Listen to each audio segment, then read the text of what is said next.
Hey guys, welcome to Green Bean Fiction. So in today's video we are gonna see, what if Deku gained Doomslayer's power and fell for Jirou?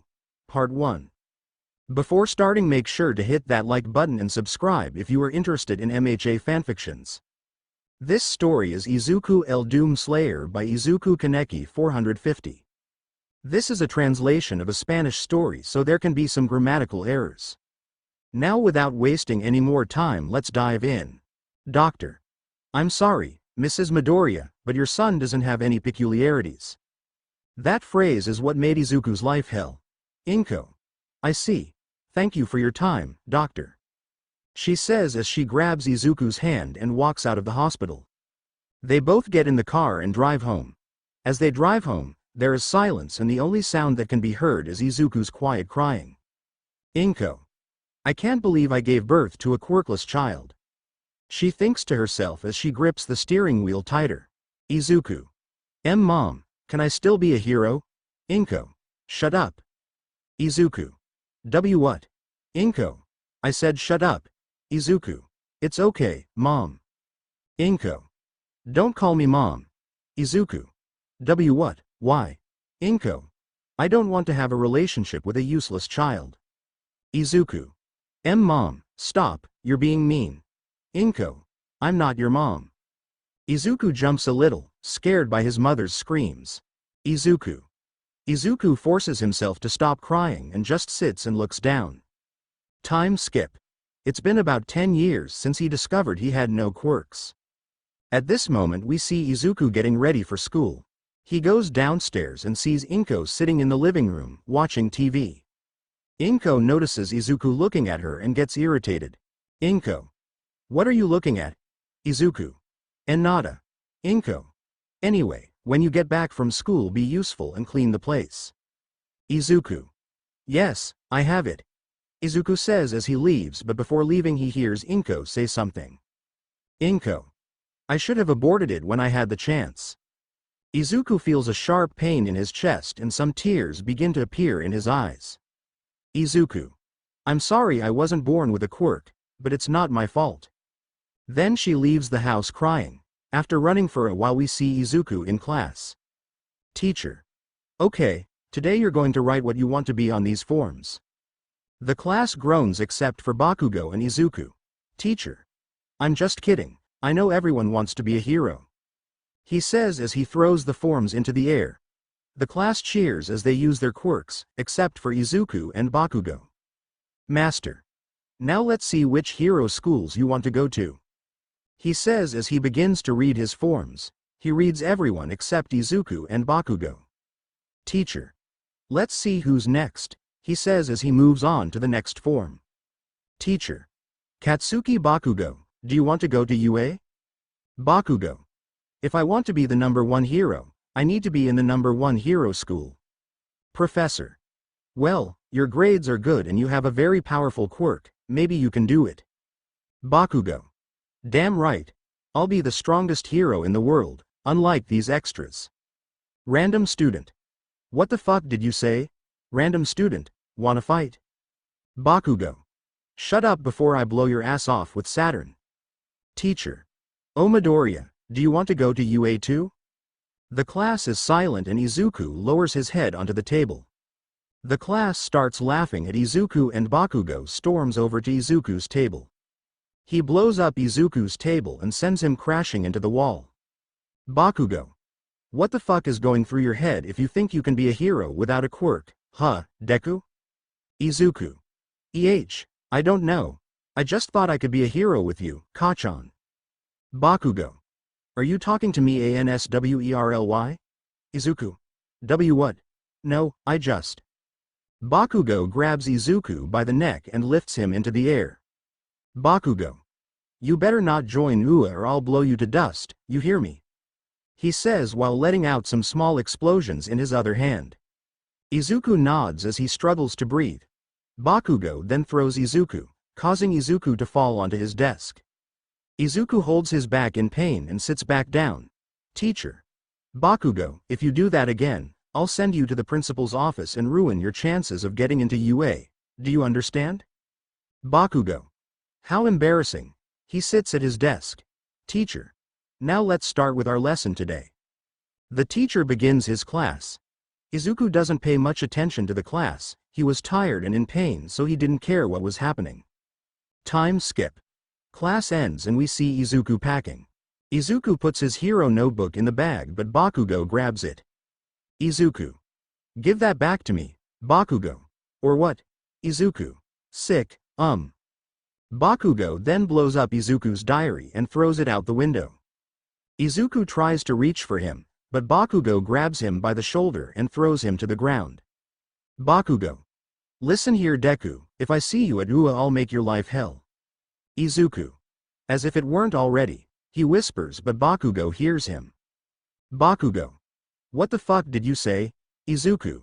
And nada. Bakugo. I think you guys need to be taught a lesson, right? Bully number 1. Yes, he says while cracking his knuckles. Bully number 2. Definitely, he says while using his quirk. Izuku. And no please. But his pleas were ignored, they beat him mercilessly. After being mercilessly beaten, Izuku is on the ground bleeding from the head. Still conscious, Bakugo says something to Izuku. Bakugo. If you really want a quirk, then let me give you some advice. Izuku weakly raises his head towards Bakugo. Bakugo. Why don't you jump off the roof and maybe get a quirk in your next life? And that phrase was what made something snap in Izuku. I felt nothing anymore, no pain, no sadness, nothing. And before Bakugo left, he stomped on Izuku's arm, fracturing it. But Izuku wasn't affected, he just looked at him. His arm was swelling and he could see the bone. Bakugo leaves with his thugs, and Izuku is still on the ground. Izuku. Why doesn't it hurt anymore? He thinks to himself as he weakly stands up. Izuku leaves the classroom without even grabbing his bag. As he left school he saw his notebook in the water being devoured by some fish. Izuku. You can keep it, I don't really need it anymore. He says to the fish as he walks away. He's walking down the street with no destination, just walking, thinking. Izuku. I won't be going home anyway, it's not like mom misses me. As you continue walking, you begin to pass under a small bridge. Izuku. Maybe Bakugo was right. Maybe in my next life I'll get a quirk. While he is saying this, Mud comes out of a sewer. Mud villain. Shit, I gotta hide before he finds me. The Mud villain sees Izuku walking. Mud villain. That's going to be a pretty good bodysuit. Izuku. Izuku turns around and sees the sludge villain sliding towards him. Mud villain. Sorry kid, but I need your body to hide in. Izuku. It's okay. Mud villain. What? Izuku. I said it's okay, at least I'll be useful this way. The sludge villain was baffled by what Izuku said. Mud villain. Kid, are you okay? Mud villain. What am I doing? He'll be here soon. Izuku. I just woke up to reality, I don't want to be here anymore so do whatever you want with me. Although the sludge villain wanted to hide, he felt bad for Izuku. Mud villain. Sai listen kid, do you want to come with me? Izuku. I don't care what happens. The sludge villain then picks up Izuku and walks away. After escaping, a muscular man jumps out of the pothole where the mud villain went through. All Might. Where did that villain go? Everyone looked around but finally gave up. Meanwhile, Izuku was on top of a rooftop with the mud villain. Sludge villain. So you were born quirkless, huh? Izuku. Yes. Mud villain. Well, I guess we have something in common. Izuku. You have a quirk, I don't. Mud villain.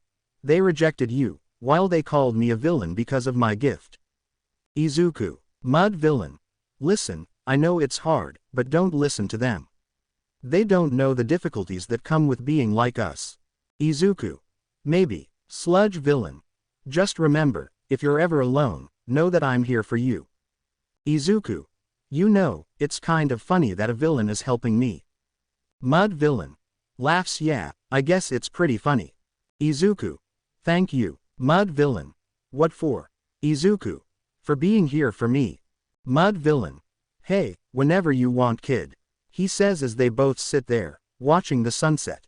Mud villain. Well, I should go, the heroes will find me if I stay here. Izuku. Wait, mud villain. Huh, Izuku. Will I ever see you again? Sludge villain. Who knows, maybe we'll meet again. Izuku. Okay then, mud villain. Take care, kid. And the villain abandons Izuku. Izuku. What do I do now? I don't want to go home, but I have nowhere else to go. While thinking this, a red portal opens behind Izuku. Izuku turns around and stares at the portal. As he does so, someone comes out of the doorway with a demon's head in one hand and a shotgun in the other.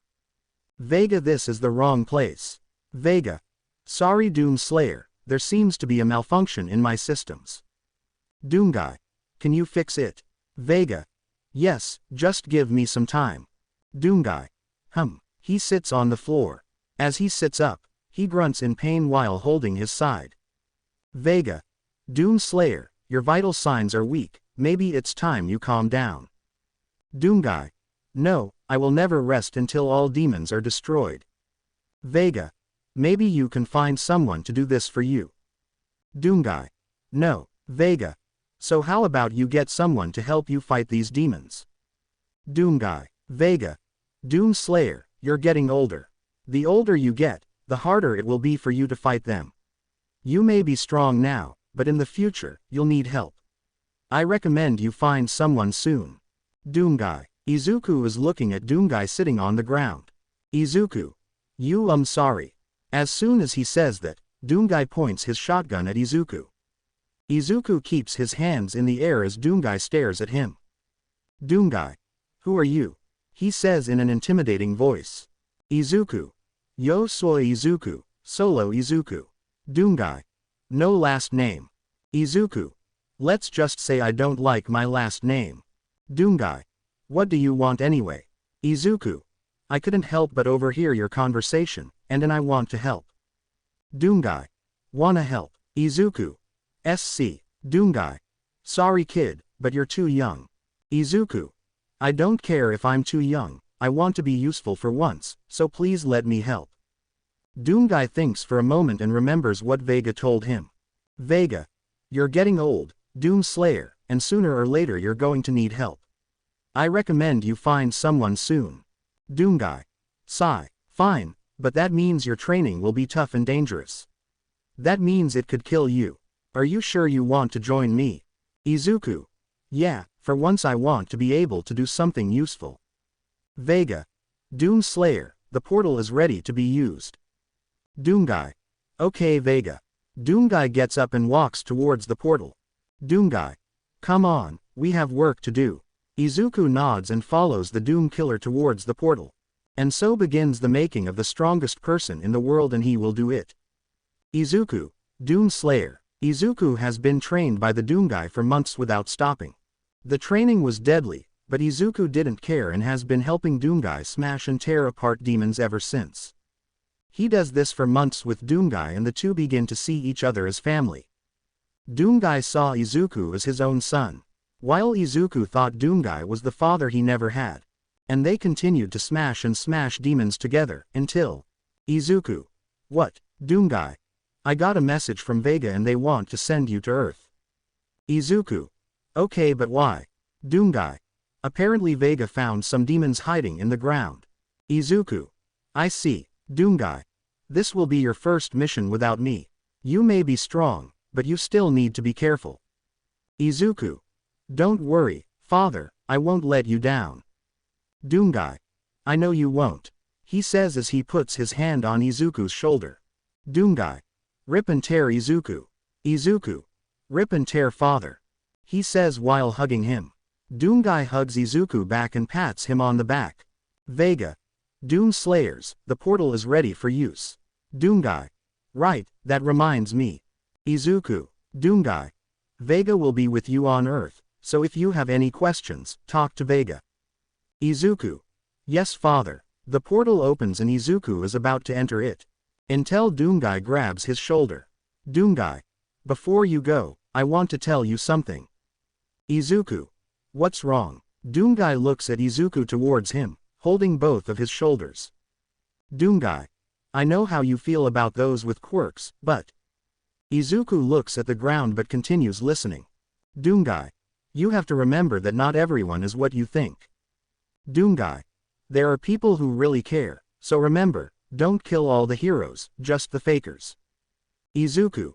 Yes, father, Izuku says as he gives her one last hug before going through the portal. Vega closes the portal and Doomguy sits down on the couch in his ship. Vega. Doom Slayer, when will you tell Izuku about your condition? Doomguy. I don't know, but I'll find out soon enough. Vega. I see. Meanwhile, before I forget, in this timeline, this is before Izuku found Eri. At this moment we see two professional heroes walking down the street in a patrol car. I'm so bored, we haven't met any villains yet and it's so boring. Calm down Mirko, this is a good thing. Mirko. How can this be a good thing, Yukio? Yukio. Well, that means there's been a decrease in activity, which means civilians are safer now. Mirko. But don't you think it's weird? Yukio. What do you mean? Mirko. Since All Might retired, you'd think villains would come out more, but there hasn't been a single one. Yukio. Now that you mention it, it is a little strange. Mirko. How long until our patrol ends? Yukio. About an hour left. Mirko. Do you want to have a coffee? Yukio. Claro. As the two begin to head toward the nearest coffee shop, they hear a scream in an alley. Yukio. Did you hear that? Mirko. Yes, let's go, he says as he runs towards the alley. Yukio follows her and when they both reach the alley, they see a man wearing some kind of armor, holding a girl with one of his arms, while with the other he holds a double-barreled shotgun. The man is pointing the shotgun at a man on the ground. The man on the ground is wearing a bird mask and is missing both hands. Overhaul. Get away from me, he yells at the man. The man is about to shoot him until he hears Mirko scream. Mirko. Stop right there, you're villain. The man ignores the rabbit hero and lowers his arm. The man starts walking towards Overhaul and kicks him in the head, knocking him unconscious. Mirko. That's it, I'm going to kick your ass, he says as he jumps towards the man with a kick to the head. But the man doesn't flinch and grabs his leg. Mirko. Hey, let me go. Then he throws her into a trash container and it closes over her. Mirko. Oh my god, it stinks in here. Yukio. Espera Mirko. Then he runs to the dumpster and tries to get Mirko out. Mirko. Forget about me. Catch that guy, Yukio. Veil. She turns to look at the man. She sees the man wearing some kind of armor and holding a girl with a small horn on her head. The girl appears to be asleep and the man puts away his shotgun. Yukio. I don't know who you are, but what you did is wrong and I'm going to stop you. Then she lunges at him and throws a punch. He dodges her and trips her. She falls to the ground but recovers. Yukio. Shit, if I transform, I'll damage buildings and risk the lives of civilians. What do I do? Then she sees the man walking towards her. She is frozen with fear, she doesn't know what to do. Yukio. The only best option is to hold on until Mirko comes out. She lunges at him again and throws another punch. The man grabs her fist and she tries to break free. Yukio. Let me go. She tries to walk away but nothing happens. Yukio. I can't break free. She closes her eyes ready to attack but nothing happens. The man pushes her to the ground and a portal opens behind him. Yukio. What? The man steps through the portal before giving Yukio one last look before leaving. The portal closes and Yukio is left on the ground, in shock at what happened. Yukio. He didn't kill me. Why? She gets up and helps Mirko out of the dumpster. Mirko. Did you get it? Yukio. And no, he ran away. Miriko. Damn it, she screams while kicking a can of Coca-Cola. Yukio sits on the floor with his back against the wall. Mirko sighs in frustration and sits next to Yukio. Mirko. Are you okay? Yukio. I think so. Mirko. Well, I think we should take him to a hospital, she says while pointing at the Overhaul fallen on the ground. Yukio. Yeah, let's go, she says as she gets up with Mirko and picks up Overhaul. Mirko grabs her legs while Yukio grabs her arms. They then leave the place with a wrecked Overhaul. Meanwhile, we see Izuku coming out of the portal with a little girl in his arms. Izuku stands in a living room and lays the girl down on the couch. He takes off his helmet and sits on a chair. Izuku, what should I do with you? He says to himself. He sits there for a while and after a while he gets up and goes to his room. He walks into his room and walks to his closet. He opens it and moves the clothes revealing a small screen with a handprint. He takes off his glove and presses his hand against the screen. Access accepted. The closet wall opens and slides to the side, revealing a secret room. He walks in and the lights come on, revealing an arsenal of weapons and an empty area that has an outline of his armor. He takes off his armor and places it on the wall. He leaves the secret room and locks the room. He leaves the closet and closes it. He sits on his bed and puts his hands on his face. Izuku.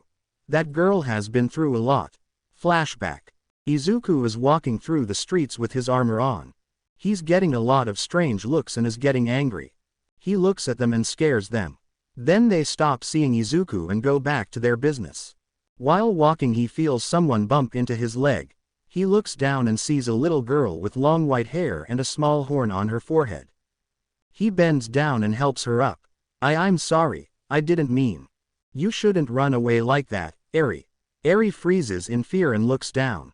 Overhaul. I feel sorry for her, she's very clumsy with people. Izuku. Overhaul. I don't see her as being very talkative. Well, I'll take it now if you don't mind. He says as he walks towards them. Then, Eri grabs Izuku's armor and he looks down. He sees that she is scared and can see some tears coming out of her eyes. Izuku. Those bandages. Eri. Please, don't let him take me. She whispered to Izuku in fear. Izuku. Izuku can feel Eri trembling and can feel her gripping her armor tightly. Overhaul reaches for Eri and when he is about to grab her, Izuku grabs his arm. Overhaul. Don't touch me. He screams as he pushes and pulls his arm away from Izuku. Overhaul starts scratching his arm. Overhaul. I tried to be nice and formal about this, but you shouldn't have. Overhaul takes off his glove and is about to press it against the ground. Overhaul. Eri, get over her now or else someone else will die because of you. Eri gasps and lets go of Izuku. She is about to run to catch up with her until Izuku stops her. Eri. Please, let me go, it'll kill you. She whispers to Izuku. Izuku doesn't care and picks her up in his arms. Izuku. It's okay, I'll protect you. He whispers to her. She looked at Izuku when she heard his voice. His voice was somewhat deep but at the same time it sounded soothing to her ears. Izuku. Just close your eyes. I'll keep you safe. He whispers to her. She closes her eyes and rests her head on his arm. Overhaul. Grr. He pressed his hand against the ground and concrete spikes flew towards Izuku. Izuku relies on his back to check and cover Eri. The concrete breaks upon contact with its reinforcement and it begins to walk backward for inspection. Overhaul. What? Overhaul starts sending more spikes at Izuku but they have no effect. Izuku is getting closer and closer to the Overhaul. Overhaul then stops sending spikes and runs off into the alley. Izuku turns around and runs after him. Izuku stands in the alley and stops. He looks around and as he looks away, Overhaul jumps towards Izuku and reaches out for him. Overhaul. This will kill you for it's. He is interrupted when a sword emerges from Izuku's glove and he throws it at Overhaul, severing his hand. Overhaul screams in pain as he falls to his knees. Izuku retracts his sword and takes out his double-barreled shotgun. Overhaul. Damn it, I won't lose to you. Overhaul tries to reach Izuku again, but Izuku blows his hand off with his shotgun. Overhaul screams in pain and falls to the ground. Izuku then points his shotgun at Overhaul. Overhaul. Get away from me. Izuku is about to film a review until. Mirko. Stop right there, villain. End of flashback. Izuku. I think her name was Mirko. Why the hell did she call me a villain? He then remembers pointing his shotgun at a man who was bleeding to death and had no hands on the ground. Izuku. Ah, right. Izuku gets up and removes the blanket from his bed. Then he leaves his room and heads to the living room. Izuku. But what was the other woman's name? She seemed interesting. Then he goes to the couch and covers Eri with the blanket. Izuku. I could tell she was scared, but she kept fighting. And that Mirko woman, she didn't care about herself when that woman tried to help her. Maybe those two are different. He thinks to himself as he gets up and starts to leave, but Eri grabs his hand and stops him. Eri, please don't leave me. She is still asleep but seems to be having a nightmare. Izuku. Sigh. Izuku picks up Eri and lies down on the couch. He lays Eri on his chest and covers himself with the blanket. Then Eri calms down and snuggles her head into Izuku's chest. Izuku puts his arm on Eri and she smiles as she sleeps. Izuku. This feels good. Then he starts to fall asleep with her in his arms and falls asleep. We start the chapter watching Izuku and Eri sleep. Eri starts walking slowly, and once she does, she looks around and realizes she is in the living room. She looks down and sees that he is sleeping on Izuku. Then she starts shaking him on his chest, trying to wake him up. Eri. Wake up, please. She starts crying. She thinks he's dead and starts crying. Her tears fall on Izuku's face, waking him up. He looks up and sees Eri crying as she shakes him. Izuku. Eri notices Izuku looking at her and she calms down. Eri. You're okay. She screams as she hugs him. Izuku is shocked by the hug. He has never felt so much warmth before. He felt something he hadn't felt in a long time. He felt happy. Izuku puts his arm around Eri and hugs her. When he hugged her, Eri felt something too. She forgot this feeling for a long time. She felt something warm in her heart. Izuku's hug reminded her of what it feels like to be loved. She felt happy to be with someone who cared about her. She smiled with tears of joy. Eri. Dad. Izuku was shocked by the words. Izuku. Did he call me Dad? Izuku looks at Eri. Izuku. Did you call me Dad? Eri realizes what she called him and admires Izuku. Eri. I'm sorry. I didn't mean to. Please don't hurt me. Izuku. Why would I hurt you? Eri. They always hurt me. I don't know why, but they always laughed when they did it. Izuku. Those bastards hurt her for fun. I'll find them and make their deaths slow and painful, like they deserve. Izuku. I will never hurt you, Eri. Eri. Will you keep your promise? Izuku raises his hand and sticks out his pinky. Izuku. Pinky. I promise. Eri. Pinky promise. Izuku takes out his other hand and wraps his two pinky together. Eri. Do you like this? She says as she takes out her pinky and wraps it around Izuku's. Izuku's unbreakable promise pinky 30 billion 40 million 5,000 million. Eri. What does that mean? Izuku. It's a promise, stronger than any other. Eri. Oh, I like the pinky promise. She says with a smile. The sight of Eri's smile gives Izuku a small smile. Then he hears Eri's stomach growl. Izuku. Are you hungry? Eri nods in embarrassment as she holds her stomach with her head down. Eri gets off Izuku and he stands up. Eri gets up with Izuku and they both go to the kitchen. Izuku. I can't cook. I hope it's okay with cereal, although I should learn how to do it. Izuku picks up Eri and sits her on a chair. Then grab a bowl, some milk, and watch the cinnamon toast crunch. My favorite cereal. He pours the cereal first and then the milk last and gives it to Eri. Izuku. Sorry, I don't know how to cook. Eri. Oh okay. She takes a small piece and enjoys the cereal. Izuku takes a cup and pours milk into it. He drinks it while watching Eri eat. Izuku. Is it good? Different. He says with his mouth closed and starts eating it quickly. Izuku. Slowly. I don't want you to drown. Eri. Papa vaccine. He says with his mouth full of cereal. Izuku. It's okay, Eri. I just don't want you to get hurt. Eri finishes her plate and Izuku takes it to the sink. Izuku. Different. Eri. Izuku. Do you know where your parents are? Eri. They're not here anymore. Izuku. What do you mean? As he says this, he realizes that Eri is about to cry. Izuku. Oh okay. You don't have to tell me. Eri. Sorry. Izuku bends down to her and hugs her. Izuku. It's okay. He says stroking her head. Eri snuggles her head into Izuku's shoulder and he lifts her up. Izuku. I should give him a bath. Izuku. Eri, is it okay if I give you a bath? Eri nods and Izuku places her on the couch. Izuku. I'll be right back. He says as he goes to the bathroom. Eri looks around and notices something on the ground. She gets up from the couch and walks towards him. She picks it up and inspects it. It's a framed picture showing Izuku and a tall, muscular man together. Izuku comes back and sees Eri holding a photo frame. Izuku. What do you have there? Eri turns around and sees Izuku. Eri. Who is this? She says as she shows him the photo. Izuku. Oh, that's someone who is special to me. Eri. Special. Izuku. He's like a father to me. Eri. Oh, that means you're special to me too. Izuku. What do you mean? Eri. You make me feel safe and happy, that's why I think of you as my dad.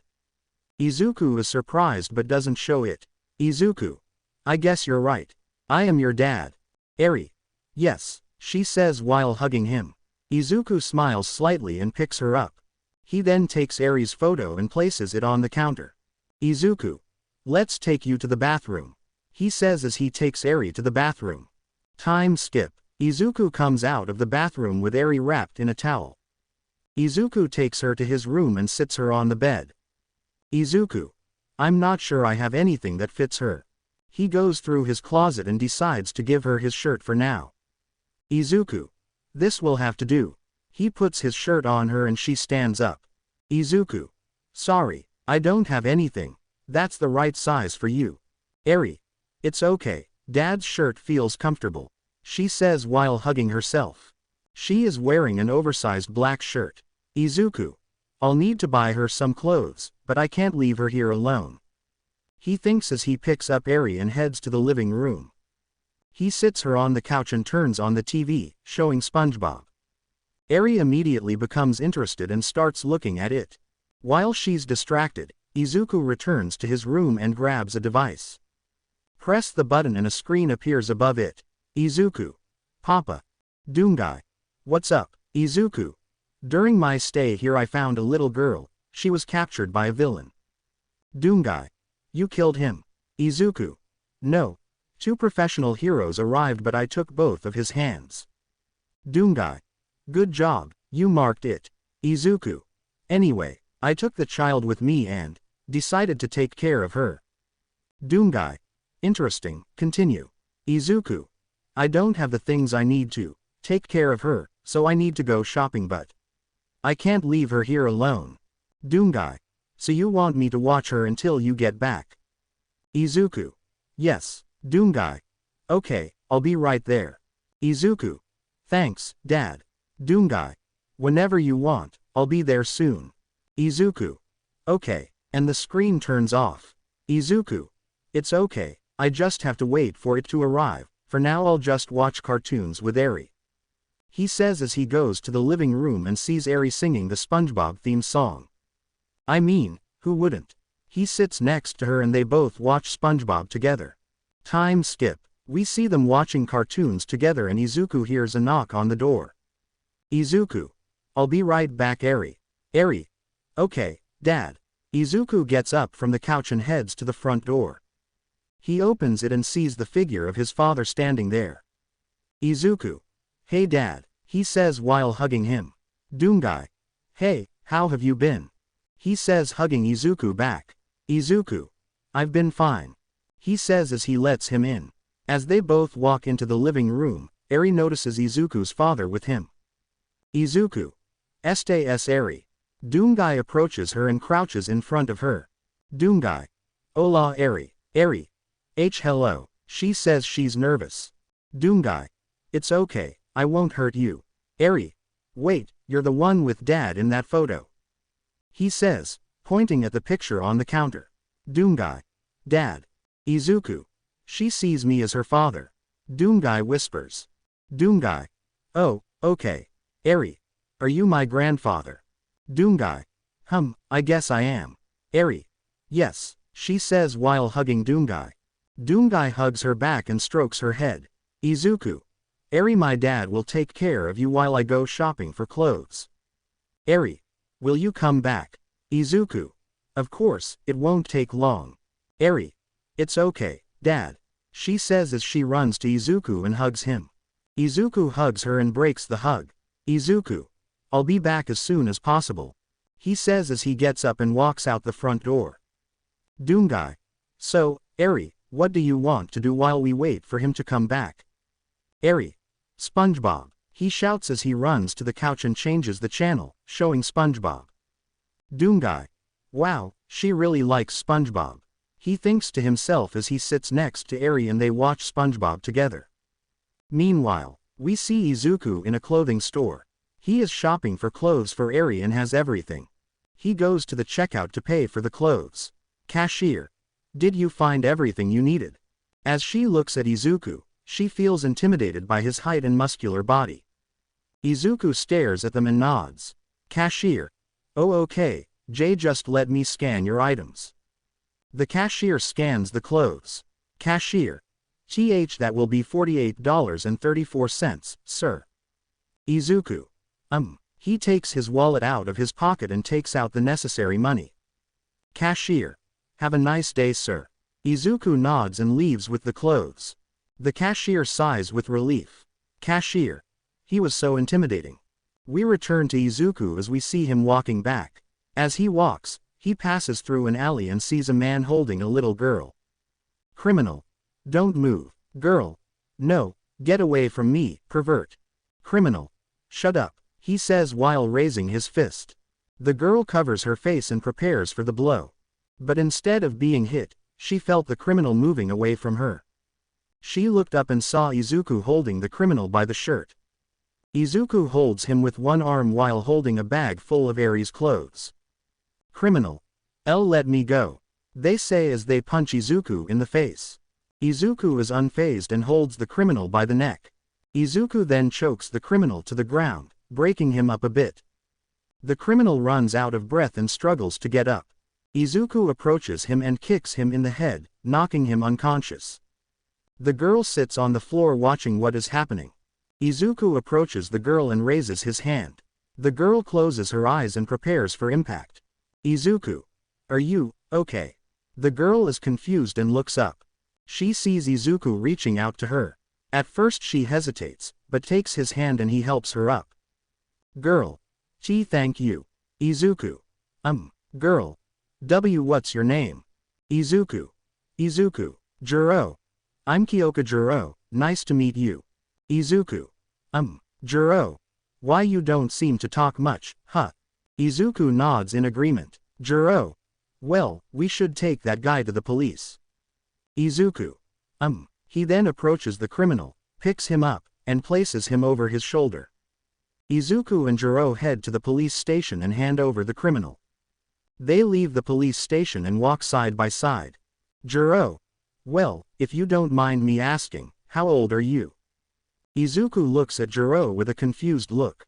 Jiro, oh, I just want to know. Izuku, 16. Jiro, what? Izuku looks at Jiro with his eyes slightly open.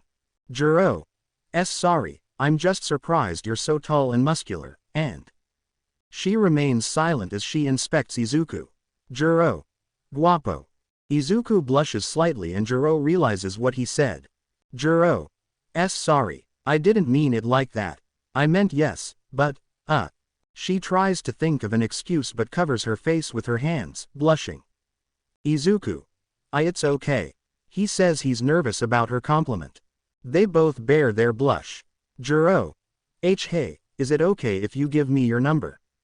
She says looking down. Izuku, it was all he could say as he was too nervous to utter a word. They both exchange phone numbers and after doing so they begin to say goodbye. Jiro, well, see you around. Izuku, Jiro, goodbye. Izuku waves goodbye and turns to walk away. Jiro watches Izuku walk away, but instead of leaving, she runs towards him. Izuku hears footsteps approaching behind him. He turns around and Jiro kisses him on the cheek. Jiro, bye, she screams as she runs away blushing. Izuku is left processing what had happened. Then she realizes what happened and blushes a lot, looking down. Izuku.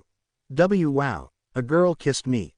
She turns around and walks back to her house holding her cheek as she blushes. Izuku has a small smile with a little blush as well. Time skip. Izuku just got home and when he opens the door he sees Eri and Doomguy singing the SpongeBob theme song. Izuku just stands there, a little surprised that Doomguy is singing with her. After they finished singing, Izuku made himself noticed. Eri and Doomguy turn around and see Izuku standing there. Eri. Dad, you're back. He says as he jumps off the couch and hugs Izuku's legs. Izuku. He says as she drops her head. Doomguy. How much did you see? Izuku. I saw everything. Doomguy. Well, can you blame me? The song is really catchy. Izuku. He says as he puts the bag of clothes on the table. Doomguy. Well, I should go, I have other things to do anyway. Eri. Will you come back? Doomguy. Of course I will, I'll visit you both from time to time. Eri. Okay, bye Grandpa. She says as she gives Doomguy a hug. Izuku. See you later, Dad. Doomguy. Take care. And as Doomguy walks away, he has an idea. Doomguy. It's been so long since I've felt close to someone other than Izuku, how does he do it? How can he make someone happy with just a smile? And he walks out the front door. Izuku. Okay, Eri, I got you some clothes to wear. He says as he takes some clothes out of the bag. Eri. Oh wow, they look so comfortable. Izuku. Well, let's change you. He says as he and Eri walk into his room. Small time skip. Eri has finished changing and is tired. She is wearing a blanket-like pajama that looks like a white bunny. If you don't know what a sleep blanket is, it's basically a full-body pajama. Eri. Dad, I'm tired. Izuku.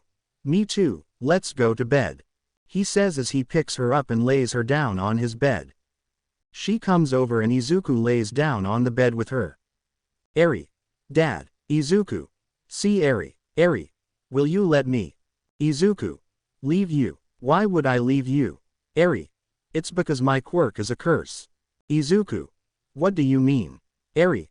My quirk allows me to rewind whatever I'm playing, but I can't control it and it might make someone disappear. Izuku. A list of different.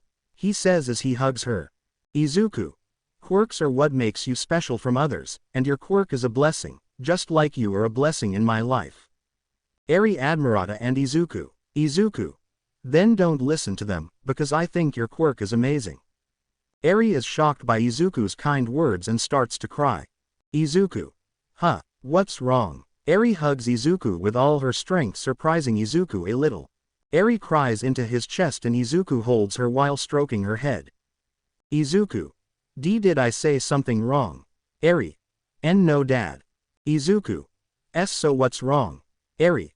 I feel so happy. She screams as she looks at Izuku crying and has a smile. Izuku sighs in relief and lies down with her in his arms. After crying a bit, Eri calms down and is even more tired. Eri. Dad. Izuku. Eri. Yawn I love you Dad. She says as she falls asleep. Izuku smiles a little and strokes her hair. Izuku. Carrying it, Eri. And they both fall asleep. Meanwhile, we see the professional heroes in a meeting. Mr. Night-Eye. Now I know you're wondering why I've gathered you all here today. Endeavor. Yes, why did you bring him here? The other heroes also wonder why they are there, except for Mirko and Yukio. Sir Night-Eye. Well, these two had an encounter with Kai Chisaki. Fatgum. Oh, really? Kaomi. What happened? Did you catch him? Mr. Night-Eye. They did, but they found him on the ground with no hands. The heroes are shocked by what they heard. Mr. Night-Eye. And they know what happened. Endeavor. What are you waiting for? Tell us what happened. Mirko. Quiet Endeavor. Yukio. When we were on our patrols we heard screams coming from an alley so we ran towards there. Mirko. When we arrived we found Chisaki on the ground bleeding with no hands and someone standing over him. Yukio. Has a shotgun pointed at Chisaki while holding Eri. Mirko. I immediately jumped on him and kicked him in the head, but he didn't do anything. Yukio. He grabbed her leg and threw her into a dumpster, leaving me to fight alone. Mirko. I don't know what happened because I got stuck in a dumpster. Yukio. I'll just cut to the chase and say he got his way with Eri. Endeavor. Why didn't you enter your dragon form? Yukio. If I did that, the people in the building would be in danger. Mr. Night-Eye. That was smart of you, Yukio. Yukio. Thanks. Anyway, we couldn't see what he looked like, but we know he wears some kind of armor. He's tall and quite strong. Fatgum. That's not much to carry. Sir Night-Eye. At least we know what to look for. I want all of you to find this man. Once we do, we can find Eri and get her to safety. Fatgum. Well, what are we waiting for? Let's go. The heroes agree and Sir Night-Eye dismisses the meeting. Mirko. What do you think about this Yukio? Yukio. I'm not really sure. He didn't try to kill me, but we don't know what he wants with Eri. Mirko. Maybe he just took her for safety. I mean, it didn't seem like it hurt her, and you could tell he was holding her carefully. Yukio. Yes, and I noticed that when you kicked him, he covered Eri to protect her. Mirko. Well, we'll know when we catch him. Yukio. Yes, but he's very strong. He could have taken your kick. Mirko. You're right about that, but I'm sure we'll figure out how to catch him. Yukio. Yeah, well, see you later Miriko. Mirko. You too Yukio. And each one takes his own path. We start the chapter with Jiro practicing his guitar. While tuning his guitar, he remembers that he got Izuku's number. Jiro. Maybe I should call him. She says as she puts away her guitar. She grabs her phone from the bed and is about to call Izuku. Jiro. Wait, should I call him or text him? He might still be asleep, so maybe I should text him, but if I do, I might miss the message. Jiro thinks for a moment and decides to call him. She calls Izuku and waits for a moment. Meanwhile, Izuku is in the kitchen because he has a cookbook and a pink apron. Eri is in the living room watching cartoons while drinking her chocolate milk. As Izuku tries to make pancakes, his phone starts ringing in the living room. Izuku. Eri, could you pass me my phone? Eri. I'm coming Dad. He says as he puts his chocolate milk on the living room table. She grabs her phone that was on the couch and runs towards Izuku with it. Eri. I love Dad. Izuku. Thank you, he says as she gives him her phone. As he runs back to the couch and continues drinking his chocolate milk, Izuku answers the phone. Izuku. What time? Jiro. Good morning Izuku. Izuku. Oh, good morning Kyoka. Jiro. So, I wanted to know if you were going to do anything today. Izuku. Well, I'm taking care of Eri. Jiro. Who is Eri? Izuku. She's my adopted daughter. Jiro. Did you adopt a girl? Izuku. She had nowhere else to go, so why not? Jiro. I think it's sweet of you. Izuku. Oh, well, that's good to know. Jiro. Anyway, can I go to your house? I'd love to meet you. Izuku. Sure, I'll come pick you up. Jiro. That sounds great. I live in .. Izuku. Okay, see you soon. Jiro. You too, Izuku. Izu. Jiro. Sorry, it's just a nickname I thought of. Izuku. Oh okay, I like it. Jiro. Great. I'll talk to you later Izuku. Yeah, see you later Kyoka. And the hang up. Izuku blushes because he likes the nickname Jiro gave him. But then he smells something burning. Izuku. The pancakes. And rushes into the oven. Eri laughs as she sees her dad running around with a flaming frying pan and wearing a pink apron. Meanwhile, Jiro just finished the call and puts down her phone while blushing. Jiro. He called me by my first name. He says as he covers his face with his hands and lies down on the bed. Her jack headphones start playing with themselves and she uncovers her face. Jiro. I should go take a shower. She says as she gets up and walks to her bathroom. Meanwhile, after Izuku's little incident, he decides to try again tomorrow. At this moment, Izuku and Eri are walking towards Jiro's house. He is holding Eri's hand as they walk down the street. Eri. Where are we going, Dad? Izuku. We're just going to visit a friend of mine. Eri. Oh okay dad. They continue walking a little further and meanwhile they hear a commotion nearby. Eri. Dad, what was that? Izuku. I don't know, but maybe we should ignore it. Eri. But dad, what if someone gets hurt? Izuku. Then it's not our problem. Eri. But we have to help. Izuku. We can't, maybe I could but, if I do you might get hurt. Eri. Please dad, if we can do something we have to help. Izuku looks towards the direction of the commotion and starts to think. Eri. Please, dad. Okay. I wanted to try something, so in this story, I'm going to give everyone choices. This will change how the story plays out and there will be consequences for whatever path you choose for Izuku. So what will Izuku do? Will he go to the commotion with Eri? Or will he ignore what's happening and continue on to Jiro's house? Izuku. Sigh okay, but stay behind me. You were. Yes dad. And they both run towards the commotion. Once they arrive, they see a man waving his gun while holding someone hostage. Criminal. Get away from me. Police officer. Sir, let the girl go, you're just making the situation worse for yourself. Criminal. I said fuck you, I'll take this money with me. The criminal says as he pushes the gun into the girl's head. Please let me go. Criminal. Shut up or I'll blow your head off. Police officer. Sir, please let the girl go. The criminal fires the gun into the air, scaring a group of citizens. Izuku doesn't flinch, he just checks Eri and she's shaking in fear. Izuku. That bastard, he's scaring Eri. I could do something but I can't take Eri with me. Izuku looks around and sees a woman with blonde hair carrying shopping. Izuku. Perfect. He then approaches the women, taking Eri's hand. Izuku.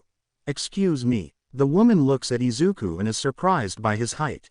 SC. Izuku. Can you take care of her for a second? He says as he shows Eri to the women. Oh of course. Izuku nods and crouches down to Eri's level. Izuku. Eri, I'll come back, just stay with her, okay? Eri. Why yes dad. Eri is still shaken up by the gunshot, but she still walks towards the women. Izuku. Thank you, he says as he walks towards the criminal. Hello, what's your name? Different. Mitsuki. That's a beautiful name, I'm Mitsuki Bakugo. Eri. And nice to meet you. Mitsuki. It's a pleasure to meet you, Eri. She says with a smile. His smile seems to help Eri feel better. Mitsuki. So, is that man your dad? Eri. Yes, dad is strong. Mitsuki. Yavio. While saying this he looks at Izuku. Mitsuki. He's strong and handsome, no problem. He's probably already married. Mitsuki. Hello Eri, can I ask you something? Eri. What's up, Miss Mitsuki? Mitsuki. Do you have a mom? Eri. No, I don't have a mom, but that's okay, I have a dad. Mitsuki. So he's single. While she thinks about how to be single, we see Izuku walking towards the criminal. Everyone can see that Izuku is trying to stop him, but he's super intimidating, so they let him. Criminal. Stop right there. He says while pointing his gun at Izuku. Izuku doesn't stop moving and continues walking towards him. The criminal begins to feel intimidated by Izuku's appearance and begins to panic. Criminal. I said enough. The criminal says as he shoots Izuku in the shoulder. Everyone screams as Izuku shoots. Eri sees this and screams for her dad. Izuku ignores the bullet and walks faster towards the criminal. Criminal. What? The criminal is scared and prepares to shoot Izuku again. The girl who is being held captive by the criminal sees this and stamps on the criminal's foot. The criminal screams in pain and the girl escapes from his grasp. While the criminal is distracted, Izuku gets close enough and grabs the criminal by the neck. The criminal tries to break free and is going to shoot Izuku. Izuku grabs the gun by putting his hand on the barrel and the criminal shoots him in the hand. Everyone is in shock, Izuku just let him shoot his hand. Izuku doesn't flinch when he's shot in the hand and simply stares at the criminal. The criminal freaks out and Izuku knocks the gun out of his hand. Izuku throws the criminal to the ground and points the gun at him. Izuku is about to shoot the criminal until he realizes people are watching him, including Eri. Izuku exhales through his nose and breaks the weapon. He drops the broken gun to the ground and walks away. Now that the police have a chance, they capture the criminal and handcuff him. Police. We've got him. Someone call an ambulance. As the police catch the criminal, Izuku walks back to Eri and she runs to Izuku, hugging him. Eri. Are you okay, Dad? Izuku. Yeah, I'm fine. Everyone stares at Izuku in shock. Izuku can feel everyone's stares and wants to leave. Izuku. Come on, let's get out of here, he says as he picks up Eri. Eri. But Dad, you're bleeding. Mitsuki. Yes, you should wait for the ambulance. Izuku. I mean, it should stop the bleeding. Izuku. Well, he says as he walks to the sidewalk and sits down with Eri. As Izuku waited, those watching approached him and started asking him questions, like, are you okay? How did that not hurt? How are you so tall? But one question caught Izuku's attention. What's your quirk? Izuku. I don't have any quirks. Everyone heard what Izuku said even though he was very calm. Civilians. What? Everyone was surprised to hear that Izuku didn't have any quirks. Mitsuki was surprised that someone without a quirk could defeat a criminal. Eri didn't know her dad didn't have any gifts, but she doesn't care that he doesn't. The girl, like the others, was also surprised. He doesn't have any quirks. The civilians murmured amongst themselves as Izuku began to get irritated. Shortly after, the ambulance arrived and began treating Izuku. Eri knew she could recall Izuku's body and heal his wounds, but she was afraid that if she used her quirk, it would make him disappear from existence. Izuku knew it too, but he knew why Eri couldn't use her quirk. Izuku was healed and wanted to leave. The girl wanted to thank Izuku for saving her, so she approached him. Sorry, Izuku. I just wanted to thank you for saving me. Izuku nods silently. Anyway, I wanted to ask if you don't mind. Izuku. What's your name? Izuku. Solo Izuku. Okay. Well, my name is Pony Tsunotori. Izuku. Nice to meet you, Tsunotori. Pony. Why you can call me Pony. Izuku. Okay, Pony. Eri. Dad, we should go. Izuku. Okay, bye Pony. Pony. Wait, could you give me your phone number? Izuku. I guess. They exchange phone numbers and Izuku leaves the scene. The civilians wanted to ask Izuku more questions, but the police stopped them. Izuku and Eri are walking towards Jiro's house. Izuku. I hope I didn't take too long. Eri. Dad, are you okay? Izuku. Yes, Eri, I'm fine. Eri. It's okay. They both walk in silence and Eri is thinking. Eri. Is Dad hurt? Because of me? Izuku notices that Eri is upset and stops walking with her. Izuku. Is something wrong, Eri? Eri. Dad, is it my fault that you got hurt? Izuku. What? Of course not. Why do you think it's your fault? Eri.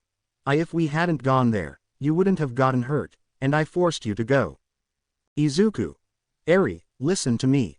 He says as he crouches down to her level. Izuku. It's not your fault you wanted to do the right thing, it was my fault I let him shoot me. Eri. But I made you go, Dad. Izuku. And I'm glad you did. If I hadn't gone, other people would have gotten hurt. I was a fool for trying to ignore it, so don't blame yourself for wanting to help others. Eri. But, Izuku. But nothing, I'm hurt because of the criminal, all you did was help me do the right thing, and I'm glad you did it, okay. Eri. It's okay, Dad. She says as Izuku hugs her. Eri smiles and hugs her dad with all her might. Izuku smiled slightly and picked her up. Izuku. I want you to know something, Eri. Were you? Yes, Dad. Izuku. I'm glad I found you that day, you changed me in ways I never could have done on my own. Eri's eyes began to fill with tears when she heard her dad tell her how happy he was to have her with him. Izuku. So thanks for being with me, Eri. Eri started crying tears of happiness and Izuku rested his head on her chest, letting her cry into his chest. Izuku. I love you, Eri, and nothing will change that. And Eri keeps crying into his chest. Time skip. After that we see Izuku and Eri in front of Jiro's main door. Izuku knocks on the door and they both wait. Eri.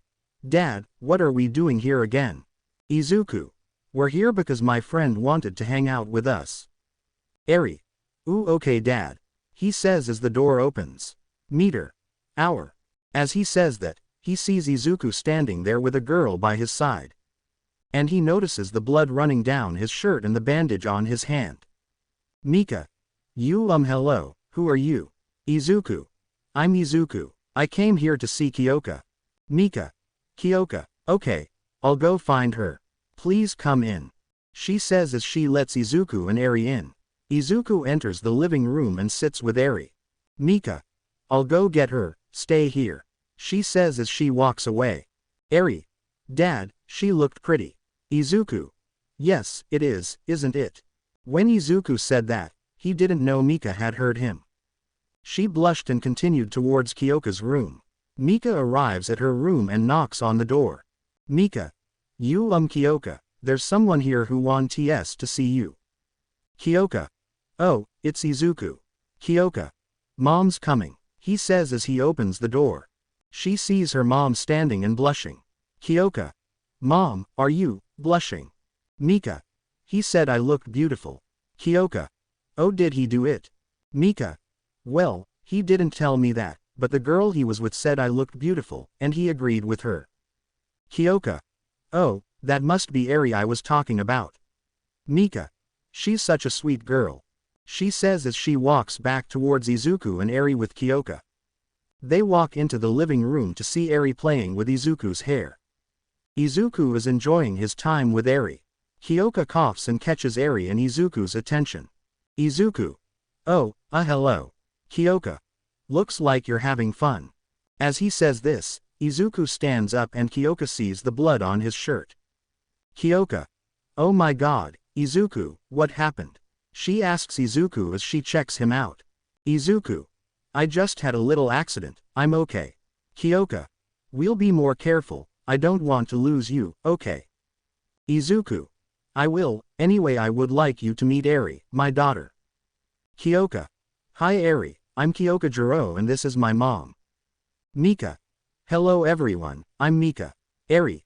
Hello. Kyoka. Anyway, what are we going to do today Izuku? Izuku. To be honest, I don't have anything planned. Kyoka. Well, I'd love to see your place. Izuku. Alright, are you ready to go? Kyoka. Yeah, let's go. Izuku. Eri and Kyoka are about to leave until. Mika.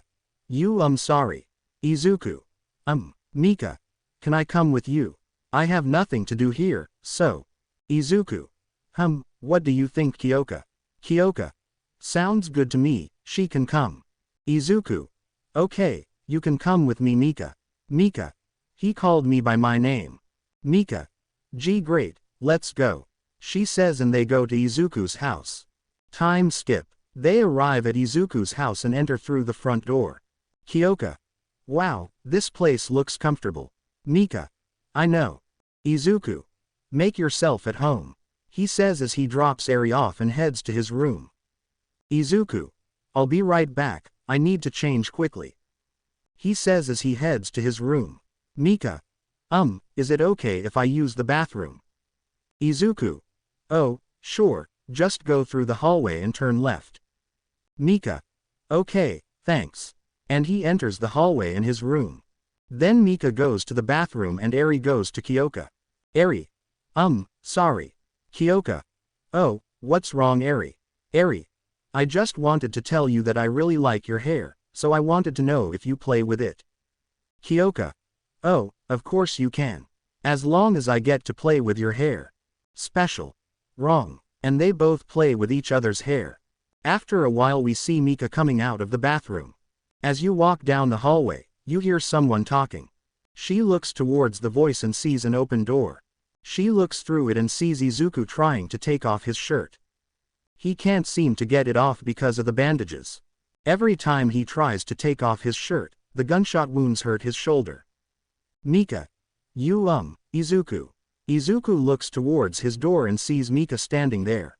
Mika. Are you okay? Do you need help? Izuku. I'd like that, please. Mika enters her room and closes the door behind her. Mika goes to Izuku and helps him take off his shirt. She does so successfully, and as she does so, you can see all of his battle scars and muscular body. She is shocked by her body and begins to inspect her scars and muscles. Mika. Wow, she is in a deep trance as she continues to feel her scars and muscles. Mika sits Izuku down on the bed and continues feeling his body. Izuku just sits there blushing as Mika touches his scars and muscles. Izuku. Mika. Mika realizes what he's doing. Mika. I'm sorry. He says as he takes his hands away from Izuku. Izuku gets up, goes to his closet and opens it, taking out a random shirt. As Izuku puts on his shirt, Mika is still sitting on the bed blushing. Izuku has his shirt on and walks over to Mika, sitting next to her. Mika.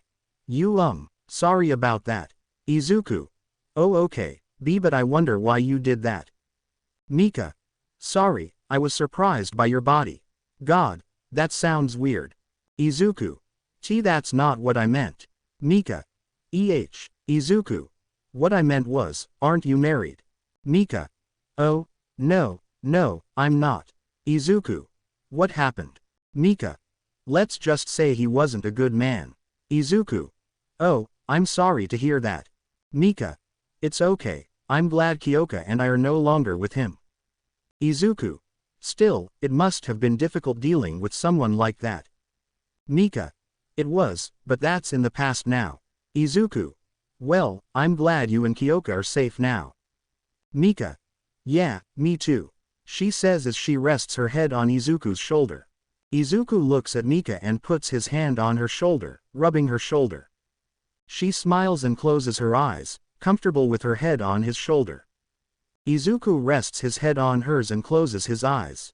Her hair feels soft against his cheek and he smiles slightly, comfortable with his head in her hair.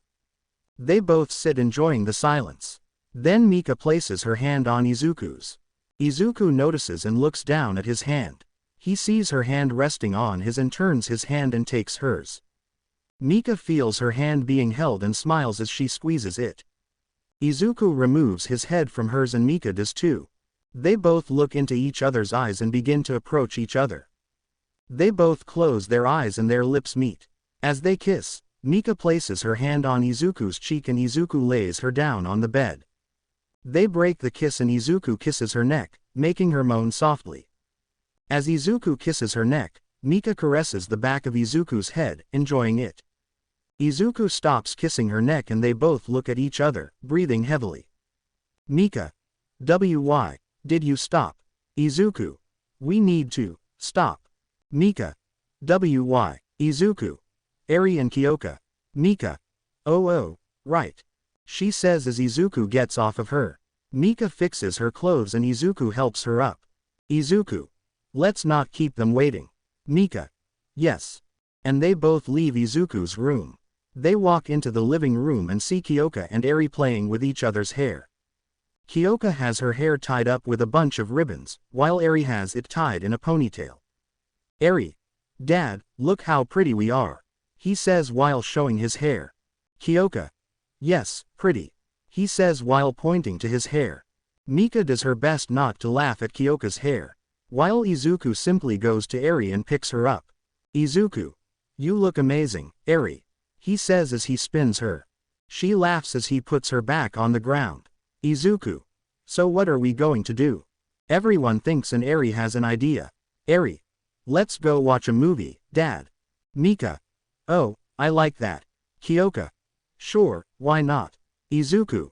Okay, but what movie? The girls are about to say something but Eri gets there first. Eri. A SpongeBob movie. Don't blame me for bringing SpongeBob up so often, I love SpongeBob. Izuku sighs with a small smile. Kyoka. Okay, Mika. I don't see why not. Izuku. It's okay, he says as he picks up Eri and walks to the couch. Izuku. You like SpongeBob, huh? Different. Izuku. That's great, because I like SpongeBob too. Eri. Really? Izuku. Yes, but it's a secret, so don't tell anyone. Eri. Okay dad, I won't do it. But what none of them knew is that Kyoka and Mika heard what they said with their gift. Mika. For someone so intimidating and serious when he wants to be, he likes SpongeBob. That's pretty cute. Kyoka. Oh my gosh. A big, strong guy who loves SpongeBob is cute. Everyone goes to the couch and sits down. Izuku sits in the middle with Eri on his lap, while Kyoka and Jiro sit next to him. Izuku puts on the 2004 SpongeBob SquarePants movie, which in my opinion is a good movie. Time skip. The movie ends and Izuku stretches his arms. Izuku. Did you like the movie Eri? She doesn't answer him. Izuku. Eri. He looks down and sees Eri sleeping on his chest. Mika. It seems she fell asleep. Izuku. Yes, and Kyoka too. He says as he looks towards Kyoka. Kyoka is asleep with her head on his shoulder. Mika. Well, I should take Kyoka home. Izuku. You can sleep here if you want. Mika. Oh, are you sure? Izuku. Yeah, I don't have an extra room for her, so she'll have to sleep on the couch. Mika. Okay, I'm sure he'll be fine with that. Izuku. Okay, could you take Eri to her room? It's right next to mine. He says as he gives it to Mika. Mika. Sure, I'll be right back. He says as he walks towards Eri's room. Izuku holds Kyoka's head as he stands up and rests his head on a pillow. He leaves Kyoka and heads to his room. He walks into his room and walks to his closet. Opening it, he pulls a blanket from the top of the closet and closes the wardrobe, walking back to the living room. He enters the living room and approaches Kyoka, covering her with the blanket. Mika comes back and sees Izuku. Mika. I already put Eri to bed, but where will I sleep? Izuku. You'll sleep with me, if that's okay with you. Mika. Can I sleep with you? Yes. Izuku. Oh of course, let's go to bed. Izuku. And they both go to Izuku's room. Once they enter the room, they get into bed and lie down next to each other. They both feel uncomfortable about this. Mika wants to say something but can't think of anything. That is until Izuku turns around and wraps his arm around Mika's waist. Mika. Izuku. Izuku. Mika. She is about to say something but think for a moment. She decides to let it happen. She turns around and hugs Izuku. They both feel comforted as they rest in each other's arms. Mika. You Izuku. Izuku. He looks at Mika and as he does so, she kisses him on the lips. Izuku is surprised but enjoys the kiss. Mika breaks the kiss and looks into Izuku's eyes. Mika. I'm sorry, I didn't mean to. She is interrupted by Izuku as his hand caresses her cheek. Izuku. It's okay Mika. He says while kissing Mika on the lips. Mika's eyes widen as she feels Izuku's kiss. But she enjoys it as she holds Izuku's cheek and closes her eyes, enjoying every second. They break the kiss and Izuku moves Mika and is on top of her. Mika holds Izuku's face in her hands and brings him closer to her face. Mika. See can we, do it? Izuku. You mean sex. Mika. Don't say it like that. Izuku laughs silently as he covers his face, blushing. After laughing, he slowly stops and moves his hands away from Mika's face. Izuku. We can do it if you think it's okay. Mika. I want. She says while blushing more. Izuku nods with a small smile as he kisses her neck. She moans softly as her hands hold Izuku's shoulders. As Izuku kisses her neck, he uses one of his hands and slides his hand through her skirt. She blushes madly and rests her head on his shoulder. After pleasing her, he takes out his hand and removes her skirt. Mika. Please, be gentle. Izuku. I will, and they both spend a wonderful night together. We start the chapter seeing Izuku and Mika sleeping together. It's early morning, the birds are singing and the sun is rising. The first to wake up is Mika. She sits up and rubs her eyes. She can't see anything because everything is blurry. Mika. Where are my glasses? He says while feeling the bed. Then he looks at the desk and feels around. Mika. Here they are. She puts on her glasses and looks around the room. Next to her is Izuku as the sun shines on his body. Mika. Oh my god. She says while looking at her body. Then she looks down and realizes she's naked. Mika. 0. She covers herself with the blanket and blushes a lot. Mika. We did it. He wonders and looks at the ground. She can see her clothes and his scattered on the floor. Mika tries to move her legs but she can't. Mika. I think we really did it. He says while covering his face with his hands. Mika. I can't believe we made it. He says while uncovering his face. She looks at Izuku and he turns around and looks at Mika. As he stands before her, the blanket falls off and reveals his powerful stick. Mika blushes at the sight and turns away. Mika. It's so big. As she says this, they hug her. Mika. Izuku. She whispers to him. Izuku is hugging Mika and she hugs him back while resting her head on his chest. Mika. It feels so warm.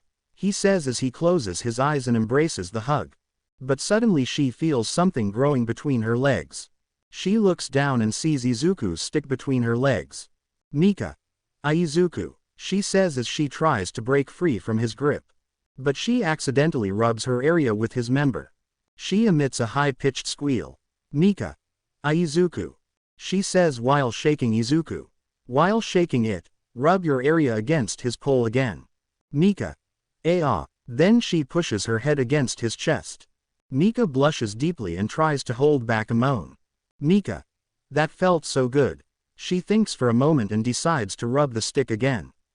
She continues rubbing her area against his pole and breathes heavily. But while she is doing this, her stick accidentally enters her area. Mika moans loudly but covers her mouth. Mika. He came in. She is deciding whether to stop or not. She decides to move on because she's already come this far. She puts Izuku on his back and gets on top of him. She still has her stick inside her area. Mika. Oh okay, this can't be that hard, right? He says as he prepares. She starts to move slowly on his pole and enjoys it. Mika sits down, covers his mouth with one hand, and starts to accelerate. Mika. As he continues, he doesn't notice that Izuku is starting to wake up. Izuku. What's going on? While wondering, he sees Mika riding his rod. Izuku. Oh, he has a small blush on his face and decides to remain silent. Mika doesn't notice Izuku watching. But then Izuku growls and Mika realizes. She stops and looks at Izuku. Mika. Izuku. Mika. I can explain. He says as he tries to get off Izuku. But she slips and Izuku's rod sinks deeper into her. Mika moans and covers her mouth immediately, and Izuku grunts. Mika holds onto Izuku's chest and Izuku holds her by the waist. Izuku. Are you okay? Mika nods, breathing heavily. Izuku. Let me help you. He says as he sits down and holds her by the butt. He then starts to lift her up but she stops him. Mika. Wait. Izuku. What? Mika. See, can we continue? She says as she rests her head on his shoulder. Izuku. Are you sure? I mean, you can't seem to stand it. Mika. I know I can't, but I want to. Izuku. Well, if you're really sure you want to, then I guess we can. He says as he sits down. She stands on his shoulders and Izuku holds her by the waist. She sits on his lap and Izuku starts to move. Mika. She moans as Izuku penetrates her. Then he starts kissing her neck. She holds his head with one hand while covering his mouth with the other. As Izuku kisses her neck, he moves lower and ends up on her chest. She holds her head and starts moving along with Izuku. Mika. Izuku. She screams his name when she's about to reach her limit. Izuku is about to climax, so he goes faster. They both climax and Mika presses Izuku's head against her chest. Once they finish, Mika falls backward and Izuku catches her. Izuku. Mika, are you okay? Mika. I'm so tired. She says as Izuku lays her down on the bed. Izuku sighs in relief as he gets out of bed. Izuku. I need to take a shower. He says as he looks at the floor and notices the clothes on the floor. Izuku picks up the clothes and folds them. Izuku. I'll wash them later. He goes to his closet and takes out some clothes from his wardrobe. He goes to his bathroom and takes a shower. While taking a shower, Mika tries to get up but can't. Then she covers herself with the blanket and waits for Izuku. Shortly after, he goes to take a shower and leaves the bathroom. Mika. You Izuku, no tengo roppa. He says while hiding his face in the blanket. Izuku. While thinking, he changes his clothes and puts on a new, clean outfit. Once he's done, he heads back to his closet. Izuku. While I find some clothes for you, go take a shower. Mika. It's okay. Then she gets up but starts to wobble. Izuku. Are you okay? Mika. Why yes, I'm fine. He says as he balances himself and enters the bathroom. Then she starts taking a shower. While she's showering, Izuku takes some clothes out of his closet. Izuku. I'm glad I was able to please her, but I still don't think it's over. Izuku then remembers what Mika's body looked like when she was on top of him. Izuku blushes slightly but brushes it off. Izuku. Damn it. He takes the clothes he needs and puts them on the desk. He goes to his bed and starts fixing it. After a while, Mika comes out of the shower with a towel. And when she comes out, the bed is made and there's a set of clothes on the bed, with a note on it. She goes and reads it. Dear Mika, I went to wash our clothes. I won't be back for a while, so I would appreciate it if you could see Eri while I was gone. Izuku. P.S. I also hope you enjoyed our time together. Mika blushes at the end of the note. Mika. I did it with Izuku. She says as she puts the note aside and changes into Izuku's clothes. Once she finishes changing, she hugs her clothes and smiles. Mika. Izuku's clothes feel so warm. He says as he heads to Izuku's mirror. She is wearing an oversized blonde sweater and oversized shorts. She fixes her glasses and leaves Izuku's room. Once he is in the living room, he sees Kyoka and Eri sitting in the living room with their own bowls of cereal, watching TV. Mika. Good morning girls. She says with a reassuring smile. Eri. Good morning. Kyoka. Good morning, Mom.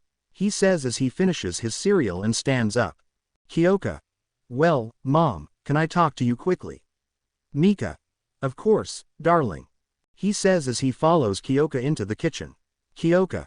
So Mom, how was it? He says as he puts his bowl in the sink. Mika. How was what? Kyoka. How was Izuku in bed? Mika. What are you talking about? She asks while having a blush on her face. Kyoka. Mom, you were very loud last night, even this morning and I stared. She says while having a blush on her face. Mika. What, when? Kyoka. Last night, he says while playing with his headset jack.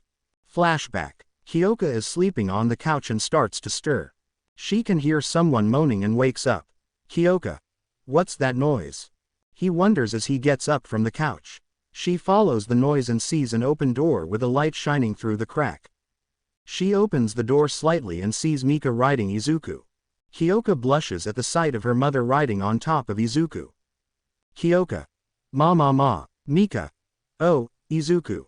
She moans his name as Izuku grabs her ass.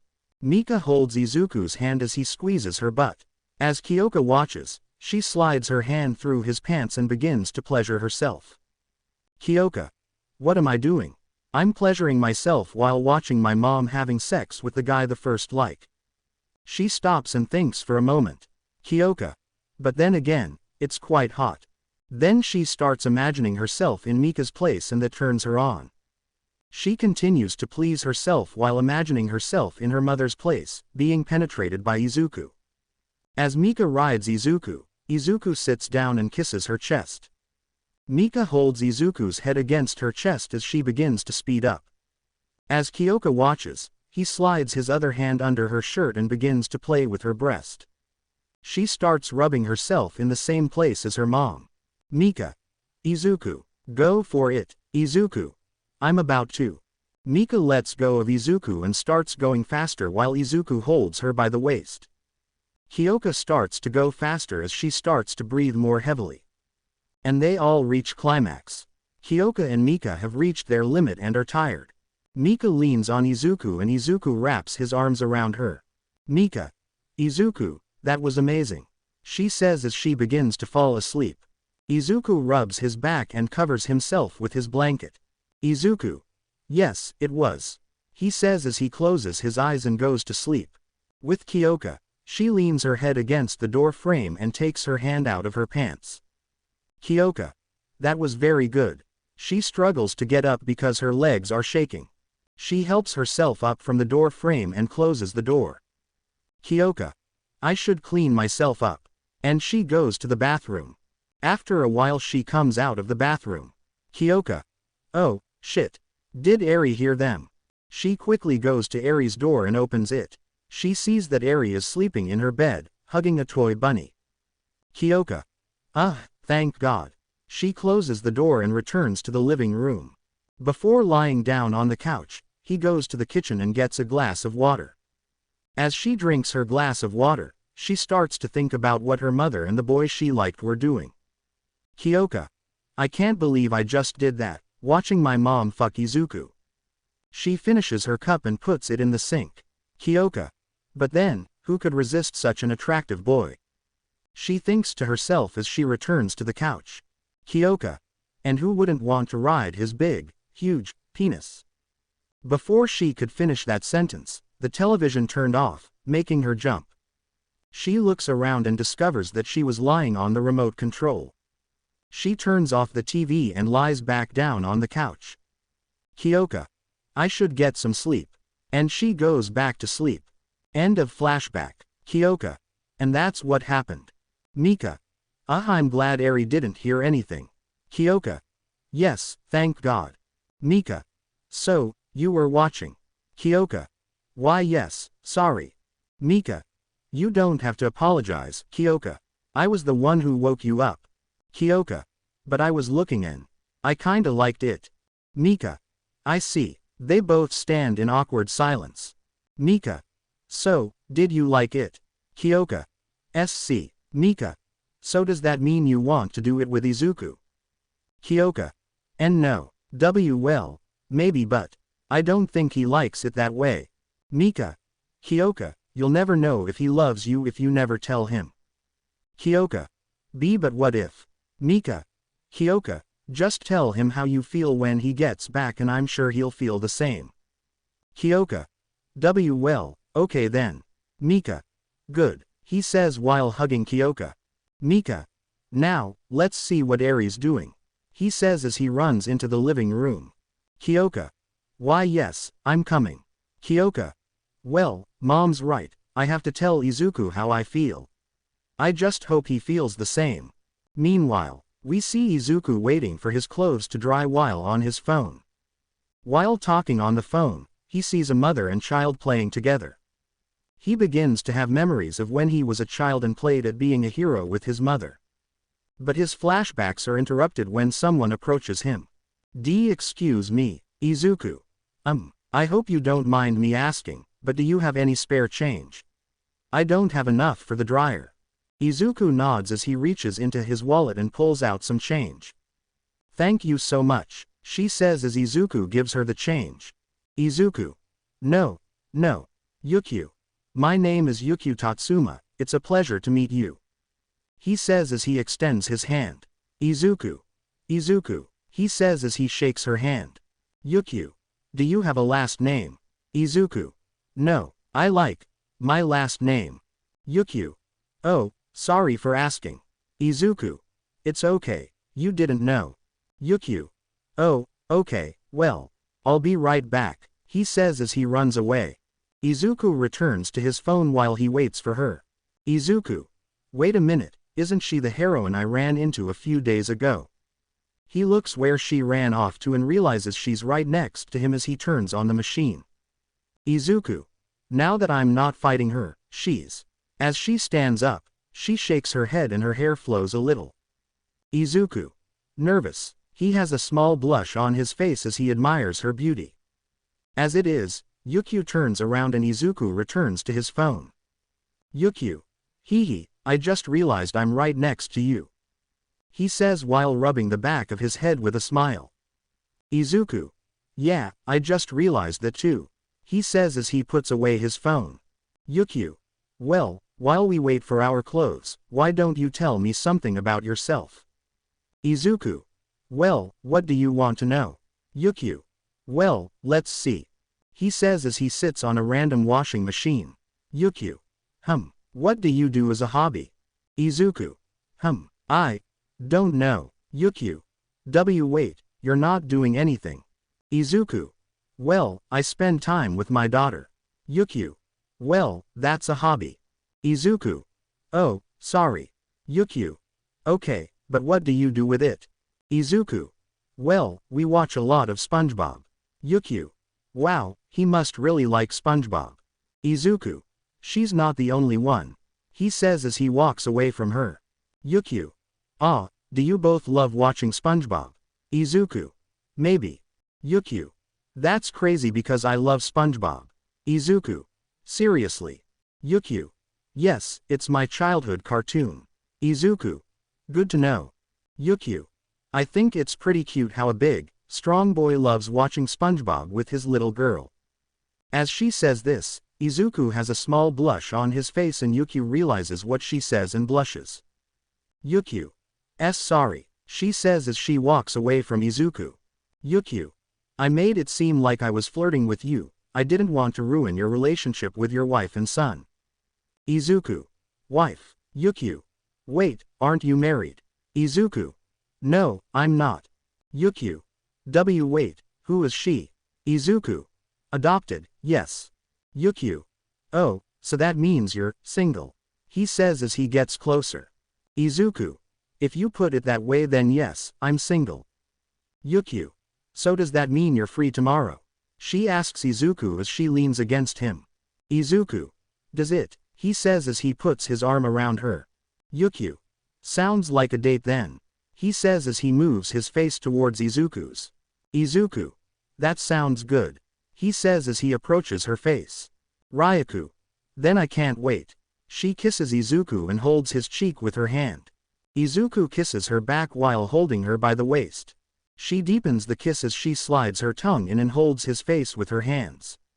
Then Izuku moves in front of her and pulls her towards him. She wraps her legs around him and also her arms around his neck. But before they could continue, one of the machines activates and they both stop kissing. Yukio. I forgot we're here. Izuku. I'm sorry. He says as he lets her go. Yukio. It's okay. He says as he gets ready. Izuku opens his machine and takes his clothes out of the dryer. He begins to fold them and places them in the basket he brought with him. Yukio. Do you need help with that? Izuku. I'd like that, thank you.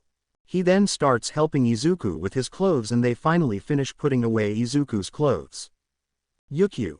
Well, see you tomorrow. Izuku.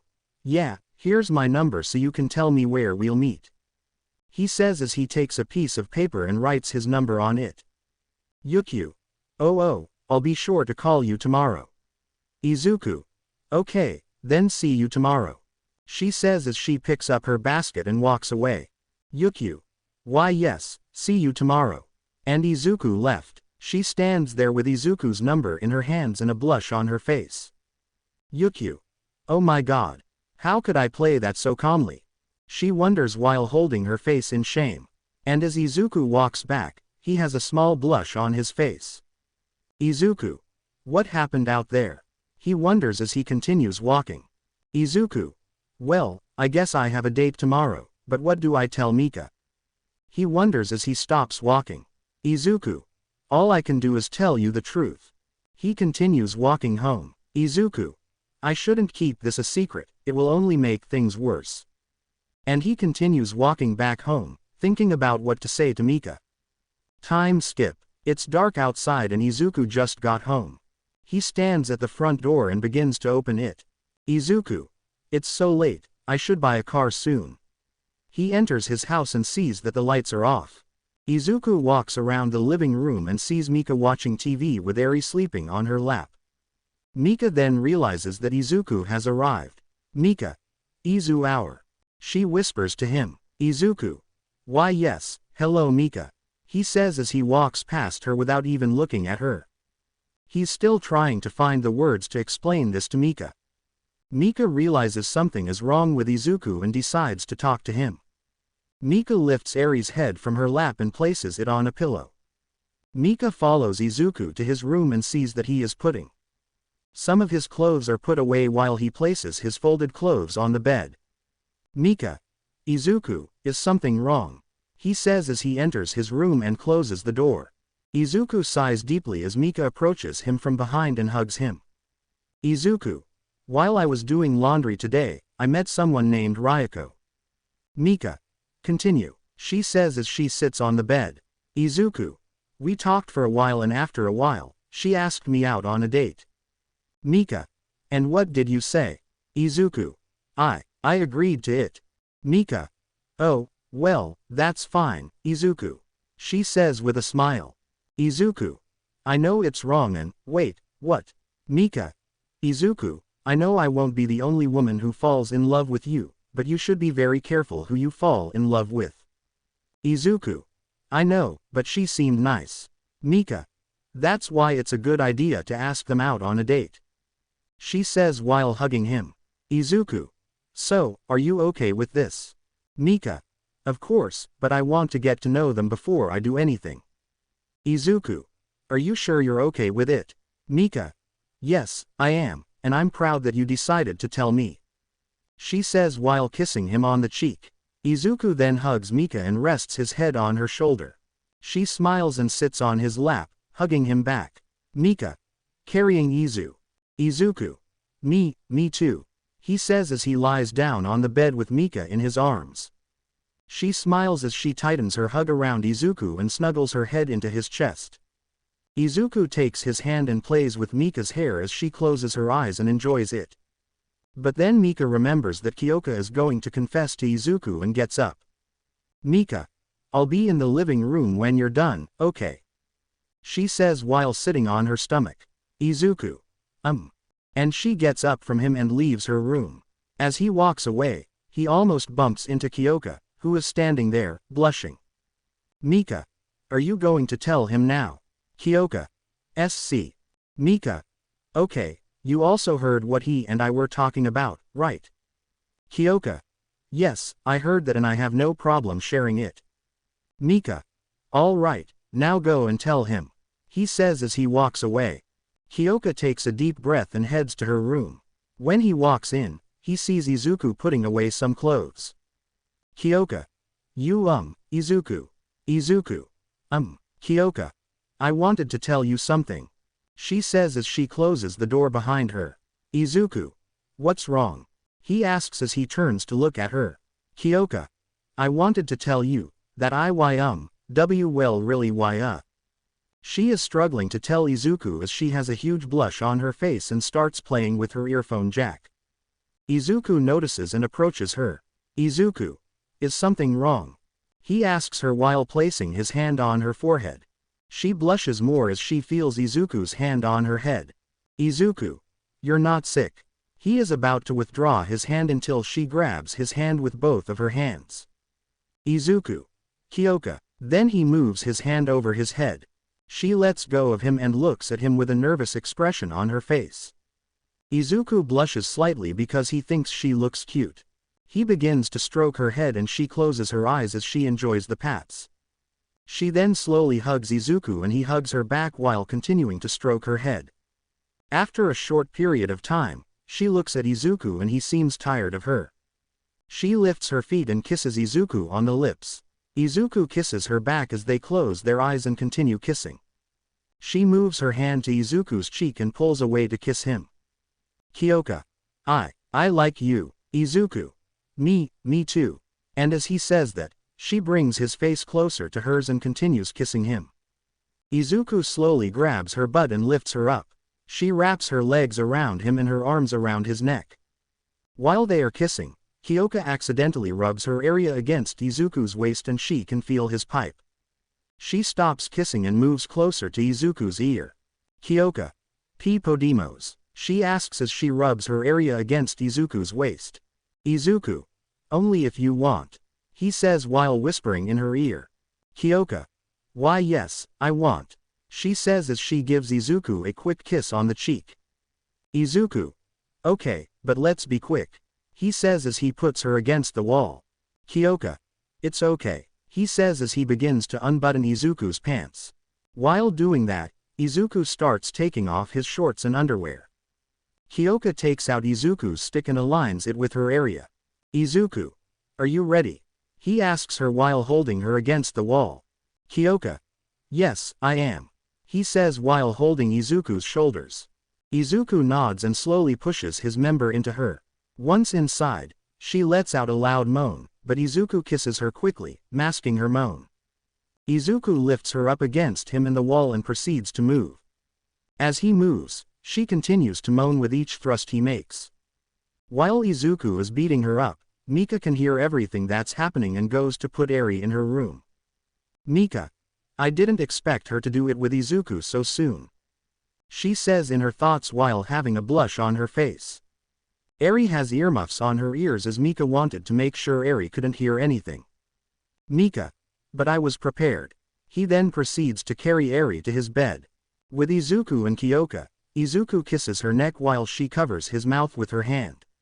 She has her arm around Izuku's neck and Izuku stops kissing her neck. Izuku tightens his grip on his butt and proceeds to go faster. Kyoka. Izuku, voyez.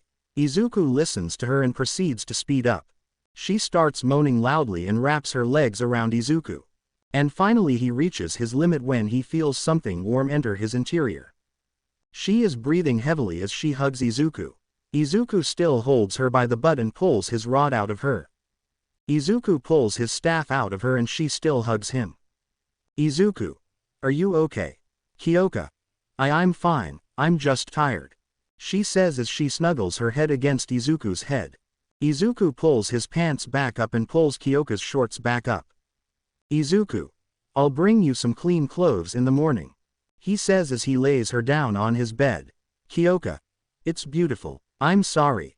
And she falls asleep. Izuku puts the blanket over her and gives her a quick kiss on the lips. Put the clothes back and finally finish. She puts the basket in her closet and leaves her room, turning off the light. Izuku. Good night Kyoka. And he leaves the room. He goes to the living room and sees Mika sitting alone on the couch. He approaches her and sees that she is lying on a blanket. Mika. Oh Izuku, come here, I want to sleep. She whispers to Izuku as she moves closer to him, on the blanket. Izuku goes into her arms and lies down with her on top of him. He takes off her glasses and puts them on the coffee table. Then he turns off the TV and Mika puts the blanket over them. Mika. Good night Izuku. Good night Mika. And he gives her a kiss before falling asleep with her in his arms. Izuku is asleep with Mika sleeping on top of him. But while he's there, he hears his phone ring. He wakes up and sees his phone ringing on the table. He takes his phone and sees that it's 8:17 in the morning. He answers and hears Yukio on the other end of the phone. Yukio. Good morning Izuku, did I wake you up? Izuku. No, I had already gotten up. He lies. Yukio. Okay, anyway, I was thinking we could go to the festival for our date today. If that's okay with you. Izuku. That sounds like a plan. He says while stroking Mika's head. Yukio. Great, I'll see you at the park around 10:30. Izuku. Sounds good. Yukio. Great, see you soon. Izuku. Okay, see you later. And she hangs up. Izuku puts away his phone and stretches. Izuku. Mika, wake up. He says as he gently shakes her shoulder. Mika. No, just a little more please. She says tiredly as she rubs her head on his chest. Izuku. As nice as this is, I need to get up. He says as he sits down. Mika. Okay fine, but first give me a kiss. She says as she sits on Izuku's lap. Izuku. I can do that. He says while holding her by the waist. She puts her arms on his shoulders and kisses Izuku. She sticks her tongue in and wraps her arms around his neck. She then leans forward causing Izuku to lie on his back. He then lets go of Izuku and takes his hand. She slides her hand through his pants and Izuku breaks the kiss. Izuku. I thought you just wanted a kiss. Mika. I know, but, quickly, please. He says while holding his cheek. Izuku. Sigh, just very fast. He says as he begins to rub his area. Mika. Oh okay. She says as she rests her head on his shoulder. As he rubs her, he slides his finger inside her and she jumps a little. She wraps her arms around his neck and covers his mouth with her shoulder. But Izuku stops. Mika. What? Why did you stop? But before she could finish, Izuku flips her over and is on top of her. Mika. Izuku. Just relax, he says as he begins to take off her pants. Izuku drops her pants to her ankles and lifts her legs over his shoulders. Izuku moves her panties to the side and starts kissing her area. She covers her mouth with one hand while using the other to play with her breast. And it starts to go faster. She starts to make muffled moans and is about to reach her limit. She crosses her legs and pulls Izuku towards her. She climaxes and holds Izuku's head against her area. Then he lets Izuku go and his legs fall. Izuku takes her legs off his shoulders and wipes her mouth. Izuku. Are you satisfied, Mika? He says as he approaches her. Mika. Why yes, I am, he says with a very satisfied face. Izuku. Well, he says while stroking her head. She puts her pants back on and covers herself with the blanket. Izuku. Okay, I have to get ready for the date. He says as he leaves the room. Time skip. Izuku is at the front door with Mika and Kyoka. While Eri is sitting in the living room, watching TV. Izuku looks refreshed as he wears a white t-shirt and ripped jeans. He also wears a brown jacket. Izuku. Okay, before I go, are you sure it's okay for you to babysit Eri? Mika. Of course, Kyoka and I know what we're doing. Kyoka. Yes, go and enjoy your date. He says as he starts pushing Izuku towards the door. She doesn't move him an inch. Izuku. Okay, he says as he picks up Kyoka. He puts her down and gives them both a kiss on the cheek. Izuku leaves the house as Kyoka, Mika, and Eri say goodbye to Izuku. Mika. Be careful, Kyoka. Have fun, Izuku. Eri. Bye dad. And they close the door. Time skip. Again, we see Izuku sitting on a park bench. He is eating for Yukio and as he does so, he looks around and sees a family enjoying their time together. He then recalls the time he spent with Inko as a child. Izuku. I wonder how he's doing. Then he realizes what he was thinking and shakes his head. Izuku. Wait, why do I care? As he does so, he feels someone tap his shoulder. He turns around and sees Yukio wearing a black sweater with red stripes on the sleeves, with black jeans. Yukio. I didn't keep you waiting long, did I? Izuku. No, I just got here. He says as he stands up. Yukio. Okay, are you ready to go? Izuku. Yeah, let's go. He says as he starts walking with her. Yukio. I've never been on a date before, so I'm not sure what I'm supposed to do. He says as he passes his arm. Izuku. I've never been on a date either. Yukio. Well, I guess we're both learning. Izuku. I guess we are. Yukio. Well, let's hurry to the festival. He says as he takes her hand and starts running. As Izuku lets her throw it, he looks down at his hand and has a small blush on his face. Meanwhile, we see a group of 7 creatures feasting on a corpse in an alley. While eating, they hear loud noises and go up to a building. They look into the distance and see the party. They all then start running towards the festival to feast with the people there. We return to Izuku as he and Yukio arrive at the festival. Yukio. Okay, what are we going to do first? She says as she lets Izuku go. Izuku. I'm not sure. How about we play some games? He says as he takes her hand and walks towards one of the games. She blushes as she walks with Izuku, holding his hand. It's that game where you have to throw a ball at a pile of cans. Random guy. Come on everyone, knock down this pile of cans and win this stuffed animal. Izuku pays and is given 3 balls. Izuku. Would you like to try? He says as he takes a ball and gives it to Yukio. Yukio. Of course, he says as he takes the ball and throws it into a pile. She hits him but doesn't fall. Yukio. Oye, can hold. Izuku. You, random guy. He didn't fall, so you didn't hit him. Yukio. This thing is rigged, he says as he throws another ball into the pile. He hits it but it bounces off. Izuku. Let me try, he says while picking up a ball. Some random guy. Hee, this guy can't throw them on the ground. The cans are welded together, no one can throw them. As he says that, Izuku pulls back his arm and tries to punch the pile of cans. The ball passes directly between them and the pile falls. Random. Down. Yukio. Wow, how did you do that, Izuku? Izuku. I threw it hard, he says while taking the stuffed animal. Random guy. Wait, you can't. Izuku stares at the boy, scaring him to bits. Random guy. Never mind, go ahead and take it, he says as he walks away from Izuku. Izuku takes it and gives it to Yukio. The stuffed animal is half her size and she hugs it. Izuku. Why don't we go get something to eat, he says while holding her shoulder. Yukio. I like the sound of that, she says as she leans her head against Izuku. As they walk away, the guy stands there, frozen in fear. Random guy. That guy isn't human, he's a demon, he says as he sits on the floor, curled up in a ball. With Izuku and Yukio, they are eating a funnel cake while walking. Yukio. Funnel cake is delicious. Izuku. I'm surprised he's so good, he says as he takes another bite. Yukio. Wait, you've never had funnel cake before. Izuku. I don't eat a lot of sweets. Yukio. Well, what have you eaten? Izuku. I don't know. Yukio. What do you mean you don't know? Izuku. I haven't eaten sweets in a long time. Yukio. Okay, I'll bring you some sweets later, okay? Izuku. Okay, Yukio. Bien, she says while hugging Izuku. Izuku sits down but suddenly they hear a loud bang and screams.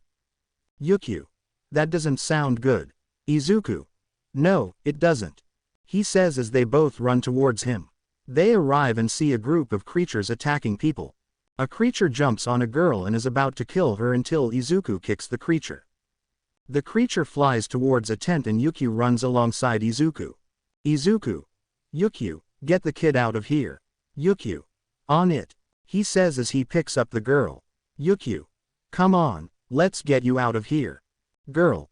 But what's wrong with him? Yukio. I know he'll be okay, he's very strong, he says as he runs off with the girl. With Izuku, he confronts the creature and it crawls out of the store. He squeals at Izuku, alerting the other creatures. Everyone stops attacking and runs towards their friend. The 7 are surrounding Izuku. Izuku. These must have been the demons Dad was talking about, he thinks to himself as he inspects them. Izuku. Diablilos. The imps yell at Izuku and they all jump towards him. Izuku lunges and hits one of them with a clothesline. The imp falls to the ground and Izuku stomps on its head. Another jumps on his back and bites his shoulder.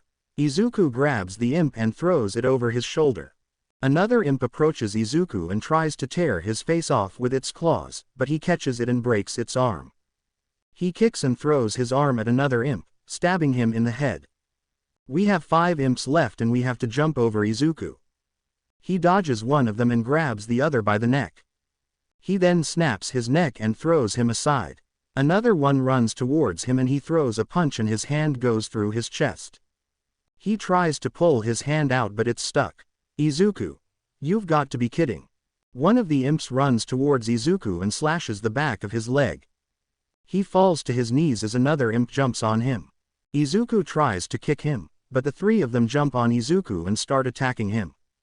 Because of all the cuts, he starts to get frustrated and pushes them all away. He gets up and tears his hand off his torso, and cuts himself on his ribcage. He then attacks one of the imps, grabs it by the neck and tears off its head along with its spine. An imp jumps at him from behind, but Izuku grabs the column and slams it into the imp. He hits the imp and it falls to the ground. He steps on his chest, sinking him in and dying. Izuku looks towards the last imp and sees it trying to escape. Izuku. Come back here, he says as he stomps over there. He tries to run, but Izuku pulls his arm out of a dead imp and throws it at the imp. He stabs himself in the leg and falls to the ground. Izuku stomps on him as he tries to crawl away. As he does so, Yukio returns and sees the carnage. Yukio. Oh my god. She thinks to herself as she walks. Yukio. Izuku, where are you? She screams as she looks around. She hears a screech and runs towards it and sees Izuku strangling the imp on the ground. He cracks his neck and breathes heavily. As he gets up, he hears Yukio running towards him. Yukio. Izuku era. As she asks him, he turns around and she sees the damage he has suffered. Yukio. Oh my god Izuku, what happened? She says as she approaches him. Izuku. I'm fine. He says as he stands up straight. Yukio. Oh my god, your shoulder hurt. She says while looking at her shoulder. Izuku. It's nothing. He says while taking her hands. Yukio. But you're missing a piece of his shoulder. He looks over and there's some flesh missing from his shoulder. Izuku. I guess one of them got a piece of me. He says while holding it. Yukio. Let me fix that at my house. Izuku. Kuro. Yukio. No way, Izuku. Let me help you, okay. Izuku. Yukio. Please, he says while holding his cheek. Izuku. Sigh okay. Yukio. Okay, now let's go. She says as she takes Izuku's hand and runs off with him. But before leaving he grabs the stuffed animal that was on the floor and continues running with her. Izuku. You almost forgot this. He says while showing him the stuffed animal. Yukio. Oh, gracias. He says as he takes it. And they keep running. Meanwhile, people begin to appear at the scene and see the bloodshed around. They are horrified by the place, but also a little relieved. They saw what Izuku did and are very grateful for his help. Time skip. Once again, I promise, maybe, we see Izuku sitting on a bed while Yukio heals his shoulder. Yukio. It's a good thing I went to medical school. He says as he finishes. Yukio. There you go, all sorted. Izuku. Thank you, Yukio. You're welcome, Izuku, but, what was that over there? Izuku. What was what? Yukio. Izuku, you killed them. Izuku. They weren't people, they were demons. Yukio. Demons. Izuku. Yes, Yukio. You know, since we have quirks, I think demons are real. Izuku. Yes, and Rose were the weakest. Yukio. Sorry, what? Izuku. There are bigger and stronger ones than the devils. Yukio. Diablilos. Izuku. The imps are the ones who attacked us at the festival. Yukio. Oh, but, did you have to be so brutal? Izuku. I show no mercy to my enemies. Yukio. Yeah, I saw that and I guess I could let it go. She says as she sits next to him. Izuku. Thank you. Yukio. Yes, you're welcome. Izuku. So, what now? He says while looking at her. Yukio. Do you want to watch a movie? Izuku. That might work. He says as he stands up. Yukio. Okay, let's go. She says as she takes his hand. Izuku and Yukio go to the living room and she sits him on the couch. Yukio. Find a movie while I get some popcorn. He says as he enters the kitchen. Izuku. Okay, grab the remote and start searching for movies. Izuku. This looks good. He says as the movie begins. He pauses and waits for her. After a while she comes back and sees Izuku waiting for her. Yukio. Did you find any movies to watch? She asks as she sits down next to him. Izuku. Yeah, I haven't seen this one. He says as he shows her the name. Yukio. Oh, I haven't seen this one either. She says as she leans on him. Then Izuku puts his shoulder on her and holds her against him. Then the movie starts and they watch it together. Time skip. This chapter has a lot of damn time jumps. This is the last one now. The movie ends and Yukio is lying on top of Izuku while his arm is around his waist. Yukio. That was a good movie, what do you think, Izuku? She says as she looks up. She sees that he is asleep and smiles. She waves her arms and stands up. She goes to her room and changes her clothes. Then he takes a blanket from his bed and heads to the living room. She walks into the living room and lays down on Izuku with the blanket over them. She then feels his arms around her and looks at him. She kisses him on the cheek and snuggles her head against his chest. She smiles and falls asleep in Izuku's arms. Meanwhile, we see the pro heroes at the festival and they are investigating the dead imps everywhere. Hawks. Oh my god, whoever did this is really brutal. Midnight. Oh god, it smells bad, he says while covering his nose. While they are investigating, Aizawa returns. Aizawa. Sigh, apparently no one saw who did this. Hawks. Well, this is a good start. Midnight. I'm sure we'll find them. Aizawa. This is going to be a long night, he says as he walks away. Izuku has his arms around her body while she has her head resting on his chest. But their shared sleep is interrupted when a phone starts vibrating on the table. Yukio wakes up and hears his phone vibrate on his desk. She looks around and sees the desk behind Izuku. She reaches out to grab him but can't because Izuku is holding her. Yukio. *Suspiro Izuku. She whispers as she shakes her chest. Izuku doesn't wake up as he tightens his grip on her. As she does so, she falls backward onto his chest. She sighs as she looks at Izuku. Yukio. Izuku, please, I have to find my phone, he says while holding his face with his hand. Izuku can feel her hands and lets go. She sits on Izuku's stomach and takes her phone from her desk. Then she reads who is calling her and answers. Yukio. Hola. Mirko. Hi Yukio, just calling to see how you're doing. Yukio. Mirko, it's 6 o'clock in the morning. Mirko. Yes. Yukio. Sigh, I was asleep. Mirko. Oh, right. Sorry. Yukio. Okay, but is there anything else you want to tell me? Or did you just call to check on me? Mirko. Oh, right. Well, I needed to tell something about yesterday. Yukio. Well, what was it? Mirko. Well, it's about yesterday. As Yukio walks away from Izuku and sits on the couch to listen to Mirko, Izuku sits down and rubs his eyes. Yukio. What happened yesterday? As he continues talking to Mirko, Izuku looks around and sees that it's still a bit dark. Mirko. You don't know. Theirs was a massacre at the fair. Yukio. Really? What happened? Izuku looks towards Yukio and sees that she is talking to someone on the phone. He approaches her and hugs her from behind. Yukio smiles as she holds Izuku's hand that is wrapped around her waist. Mirko. Well, we're not sure what happened, but there was blood and bodies everywhere. While continuing to talk on the phone, Izuku kisses her neck. She blushes as she feels his lips against her neck. Yukio. Wow, that sounds horrible. Mirko. I know, and we'll have a meeting with the other heroes later. While she is talking on the phone, Izuku starts kissing her on the neck. Yukio is trying his best to contain his moans. Yukio. Oh, gee, thanks for letting me know, he says while breathing heavily. Mirko. Whenever you want, but are you okay? You look like you just ran a marathon. Yukio. Why yeah, I'm fine. It's just. As she tries to speak, Izuku bites her neck a little and she lets out a small moan. Yukio. Mirko. Was that a Moa? Yukio. Okay, I have to go now, bye, he says as he ends the call. Yukio has a big blush on her face and looks at Izuku. Yukio. Why did you do that? She asks him while covering her face. Izuku. Sorry, I couldn't resist, he says as he hugs her. Yukio. That was so embarrassing. Izuku. So who were you talking to? Yukio. That was my best friend, she says as she puts her face on his shoulder. Izuku. Oh well, what did they tell you? Yukio. He told me I have a meeting later. Izuku.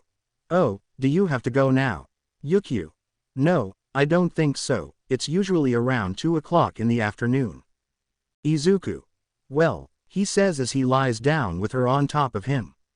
Izuku. That means I don't have to leave, he says as he kisses her on the cheek. Yukio. Sigh yes, she says while kissing him on the lips. Yukio. But don't ever do that again. Izuku. Okay, he says while kissing her on the lips. She smiles as she kisses him back. He holds her waist as he deepens the kiss. He then held his face with his hands and could feel Izuku slide his tongue inside. This makes her blush as he sits with her. He has her sitting on his lap and she wraps her arms around his neck. He then slides his hands inside her shorts and holds her butt. She blushed as she felt Izuku squeezing her butt. Yukio. Izuku. She says his name as she breaks the kiss. Then he kisses her neck and she lets out a soft moan. Yukio. Oh wow. She holds her head against his neck. Izuku then begins to move further down towards her chest as he continues to kiss her neck. He kisses her collarbone and she lets go of Izuku. Yukio. And not here. She says as she gets off of him. She takes his hand and leads him to her bedroom. She enters the room with him and closes the door. She sits him down on the bed and starts taking off her shirt. She sits on Izuku's lap and Izuku holds her by the waist. She holds his head against her chest and he begins to kiss her chest. She blushes as she feels Izuku kiss her chest. She bites her lip as she closes her eyes and enjoys the pleasure. As Izuku kisses his chest, he slides his hand inside his shorts and rubs his area. She jumps when she feels his hand rub her area.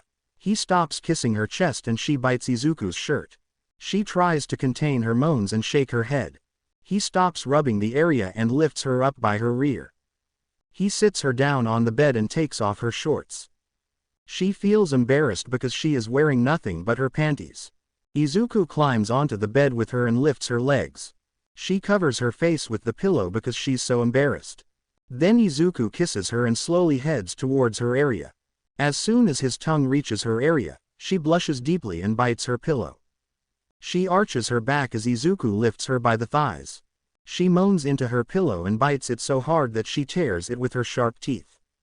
With nothing to cover her moans, all she can do is let out her moans as Izuku continues to pleasure her. Before this can continue any further, Izuku stops and slowly lowers his legs. Yukio. Izuku. She is confused why Izuku stopped and looks towards him. Izuku. Is it okay if we continue? He asks while on top of her. Yukio. I don't think I'm ready, sorry. He says while covering his face. Yukio. I'm sorry, Izuku. She was worried that Izuku would get angry, but it was the opposite. Izuku. Okay, I understand. Yukio. Serio. Izuku. Yeah, I guess we moved too fast. Yukio. I thought you'd get mad.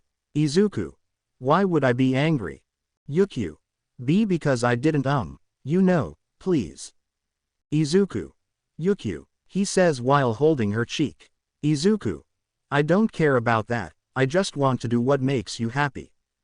He says while rubbing her cheek with his thumb. Yukio. Serio. Izuku. Yes, he says as he stands up. Izuku. Come on, let's wash. He says as he picks it up. Yukio holds Izuku as he goes to the bathroom with her in his arms. And they both go to shower together. Time skip. We see Izuku and Yukio in front of their house. Izuku. We're here. He says as they both walk towards the front door. Yukio. So, the two girls you told me about live here. Izuku. Yukio. How come you didn't tell me you were dating two girls?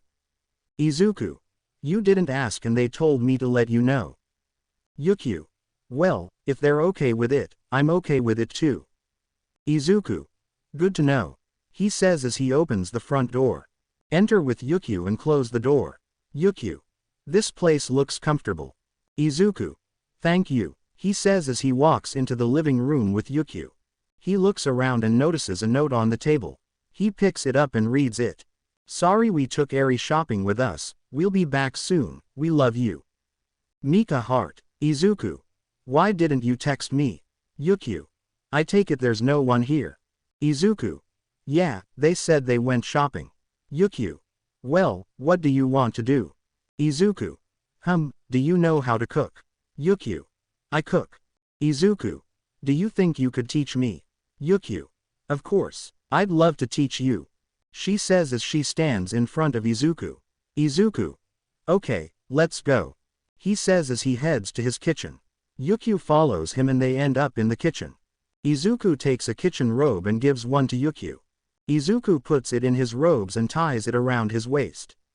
When he finishes, he turns around and sees Yukio fighting. Izuku. Do you need help? Yukio. Yes, please. Izuku goes behind her and ties her waist. Yukio. Thank you, Izuku. Yukio. Now, what should we start with? Izuku. How about watching? Yukio. Oh, I think we can do that. He says as he turns around. Yukio. Alright, let's begin. Izuku. Okay, time skip. They both have fun making katsudon together. Although Izuku was in trouble, he received help from Yukio. She guided him through the steps and he enjoyed having her help. After a while they finally finished making katsudon. Yukio. Looks good, but what does it taste like? She asks Izuku. Izuku does a taste test and likes it. Yukio. Are you okay? Izuku. He says as he takes a few more bites. Yukio. Wow, you really like katsudon. Izuku. Yeah, I used to eat this a lot when I was a kid. Yukio. Wait, you used to do that? Izuku. It reminded me of things I'd rather forget. Yukio. Oh, sorry. Izuku. It's okay. As he says that, he hears the front door open. Izuku. I think they're back. He says as he takes off his chef's coat. He sees Eri running and she sees him. Eri. Dad's back. She says as she runs towards him. Izuku reaches out his arms to her and she runs into his arms. He picks her up and hugs her while having a small smile on his face. As they hug, Yukio looks at them in shock. Yukio. Wait, isn't that Eri? She thinks to herself. Yukio. Wait, if that girl is here, that means the guy who has her is. She thinks to herself as she looks towards Izuku. Yukio. Izuku. Mika. Oh, hi, you must be the girl I was talking about. She says as she and Kyoka walk towards her. Yukio's shocked face. Oh yeah, it's a pleasure to meet you. He says as he extends his hand to Mika to shake it. Mika takes her hand and shakes it and as she does so, Kyoka is surprised. Kyoka. No way, you're the dragon hero. She tells Yukio. Yukio. Why yes, that's me. He says while rubbing the back of his head. Kyoka. I didn't know Izuku was dating a pro hero. Mika. Me neither. Yukio. Well, it's a pleasure to meet you. She says as she takes off her kitchen coat. Yukio. Well, I should go. I have a meeting with the other heroes, you know how it is. He says as he starts walking towards the front door. Izuku. The vas. Yukio. Yeah, I really have to go. He says as he starts to leave. Eri. Who is she, Dad? Izuku. Oh, she's a heroine. Eri. Oh, a hero. Yukio. Yeah, I'm that dragon hero. Eri. The dragon hero. Yukio. Yes, I can turn into a giant dragon. Eri. Wow, that's great. Izuku. He says as he picks up Eri. Izuku. See you later Yukio. He says while giving her a kiss on the cheek. Yukio. Why yes, see you. He says as he runs out the door. Izuku. I guess he found out. He says as he heads to the living room. Izuku. Mika. Izuku. Izuku. Kyoka. Izuku. Izuku. Kyoka and Mika. Izuku. Izuku. Kyoka. Are you okay? We called you like twice. Izuku. Sorry, I'm just thinking about things. Mika. About what? Izuku. It's nothing. Kyoka. Are you sure? Izuku. Yes. He says as he sits on the couch with Eri. Eri. Let's watch SpongeBob. Izuku. That sounds good. He says as he puts on SpongeBob. While Izuku and Eri look at SpongeBob, Mika and Kyoka look at each other. They are both worried about Izuku. Time skip. We see Yukio sitting with the other heroes looking quite nervous. Miriko. So, what's this meeting about, Night-Eye? She says as she leans back in her chair. Night-Eye. This is about what happened last night. Aizawa. You mean the massacre? Night-Eye. Yes, midnight. What did you find? Night-Eye. Well, after asking many people who were at the festival, one of them saw what happened. Mrs. Mount. Did you see who it was? Night-Eye. Yeah, they didn't know his name but they knew what he looked like. Yukio. Oh Mirda, Night-Eye. They were able to describe what it looked like and even gave me a drawing. He says as he takes it out of a case he brought with him. Yukio. Oh, Mirda. Night-Eye. I was told he has green hair, emerald eyes, freckles on his cheeks, and they also described him as being very big and muscular. He says while showing them the image. Damn, Mirko. Wow, he looks strong.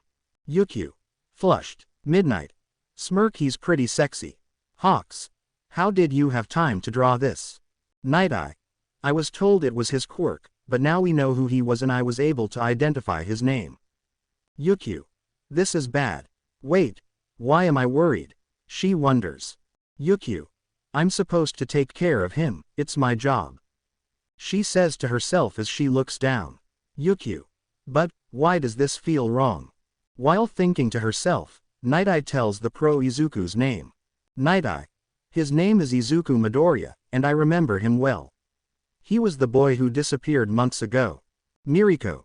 Damn, the kid's changed. Do we know where he lives? Night Eye. After some research, he might be living around here. He says as he shows them the area on a map. Miriko. Well, let's start looking for him. He says as he stands up. The other heroes agree as they rise from their seats. Yukio.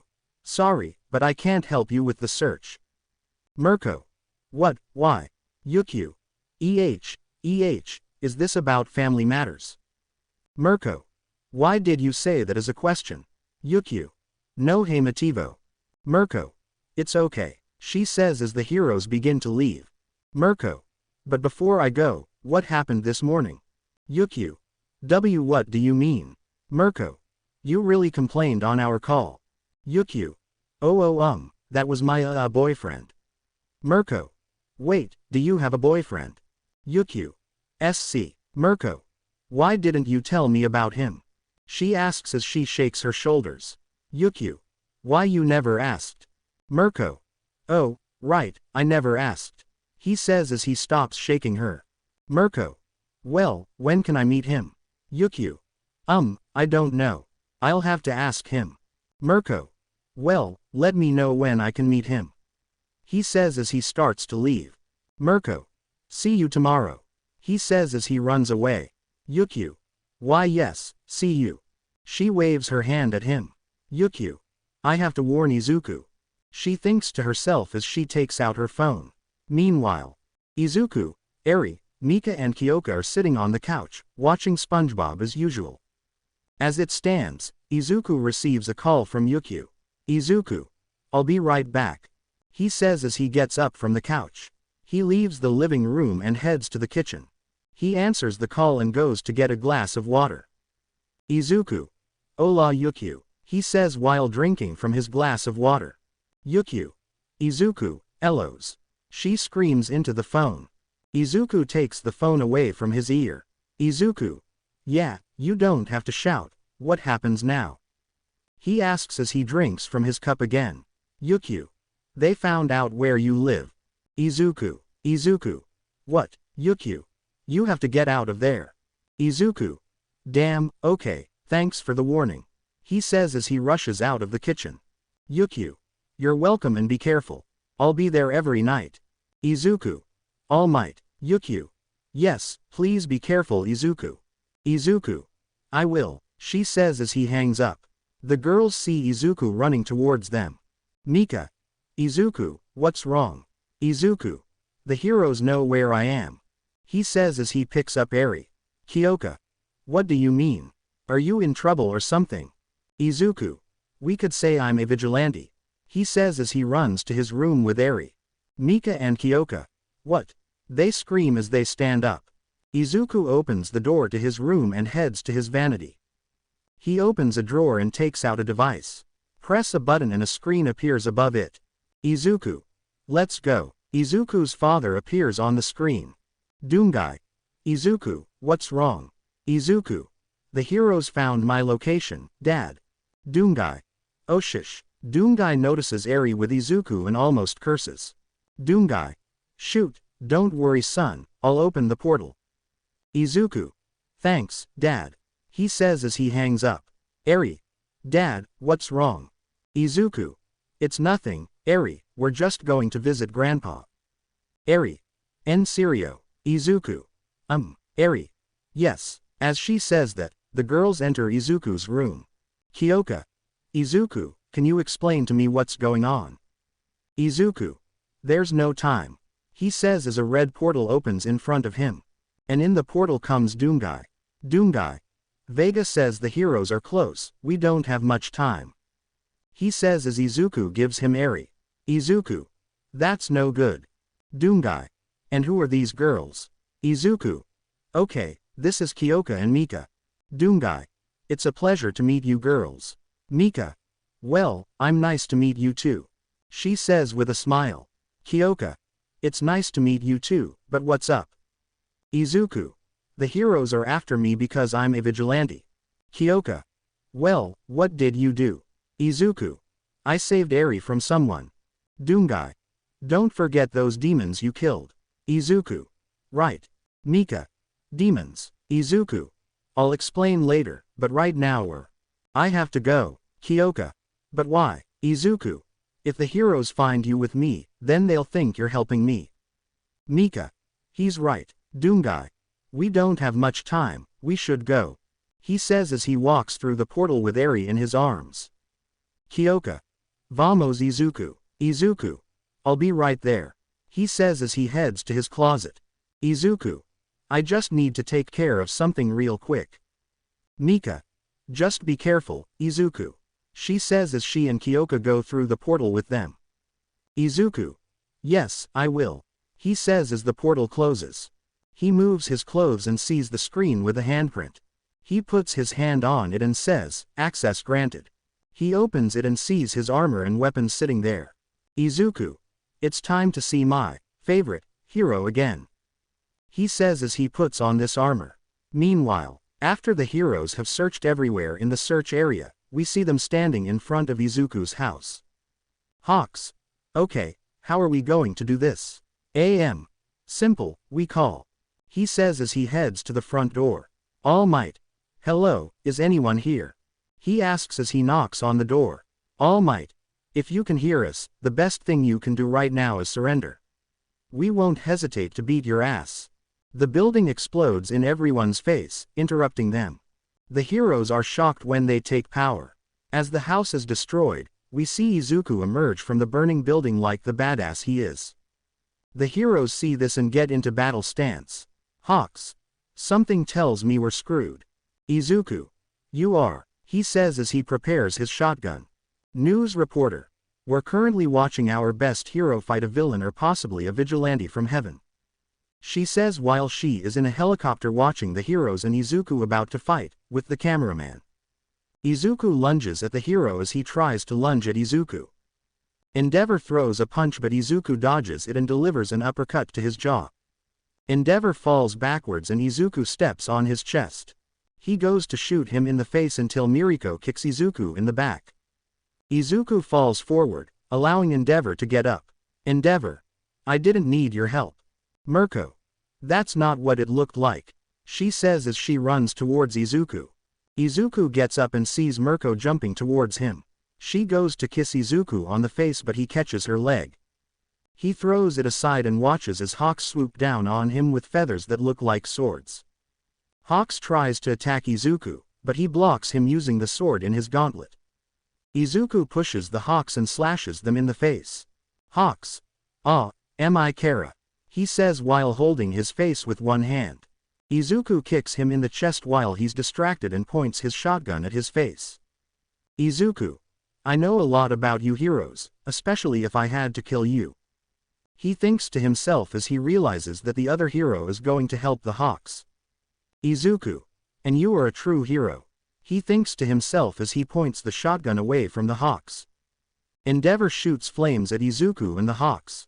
Izuku notices and picks up the Hawks and jumps out of the way of the flames, barely dodging them. Mirko. Endeavor, what the hell are you doing? Midnight. You could have hit the Hawks. Endeavor. I had a chance and I took it, it's not my fault if he was in the way. He says as he shoots more flames at Izuku. Izuku dodges the flames again with Hawks on his shoulder. Hawks is right over his shoulder and wonders why Izuku is saving him. Hawks. Why are you trying to save me? Izuku. I don't kill heroes, just fake ones. He says as he dodges another burst of flames. Mirko and Midnight try to stop the endeavor but it is useless. Finally, Izuku makes a mistake and the explosion of flames is about to hit him. Izuku notices and throws the hawks from his shoulder. He throws him out of the reach of the flames and puts his arms in front of his face. He is engulfed in flames, but he moves forward and begins walking toward his goal. Endeavor notices Izuku moving forward and turns up the heat. Izuku feels it getting hotter and is getting tired, but he continues on. Midnight runs to the Hawks and helps him up.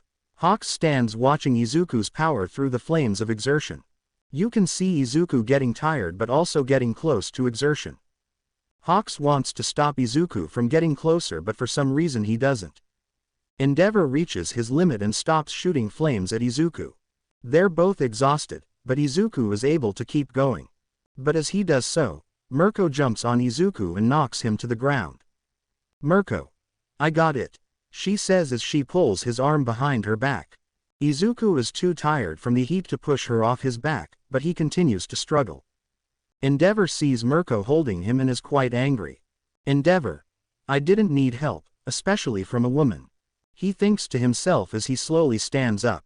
He stretches out his hands and they begin to glow with flames. Hawks realizes what Endeavor is doing and screams. Hawks. Alto Endeavor, she says as she runs towards him. Mirko hears the Hawks screaming in the effort and looks towards him. She sees that he is about to bombard her with his flames and Izuku notices it too. Before Hawks could stop Endeavor, it was too late as he bombarded Mirko and Izuku with his flames.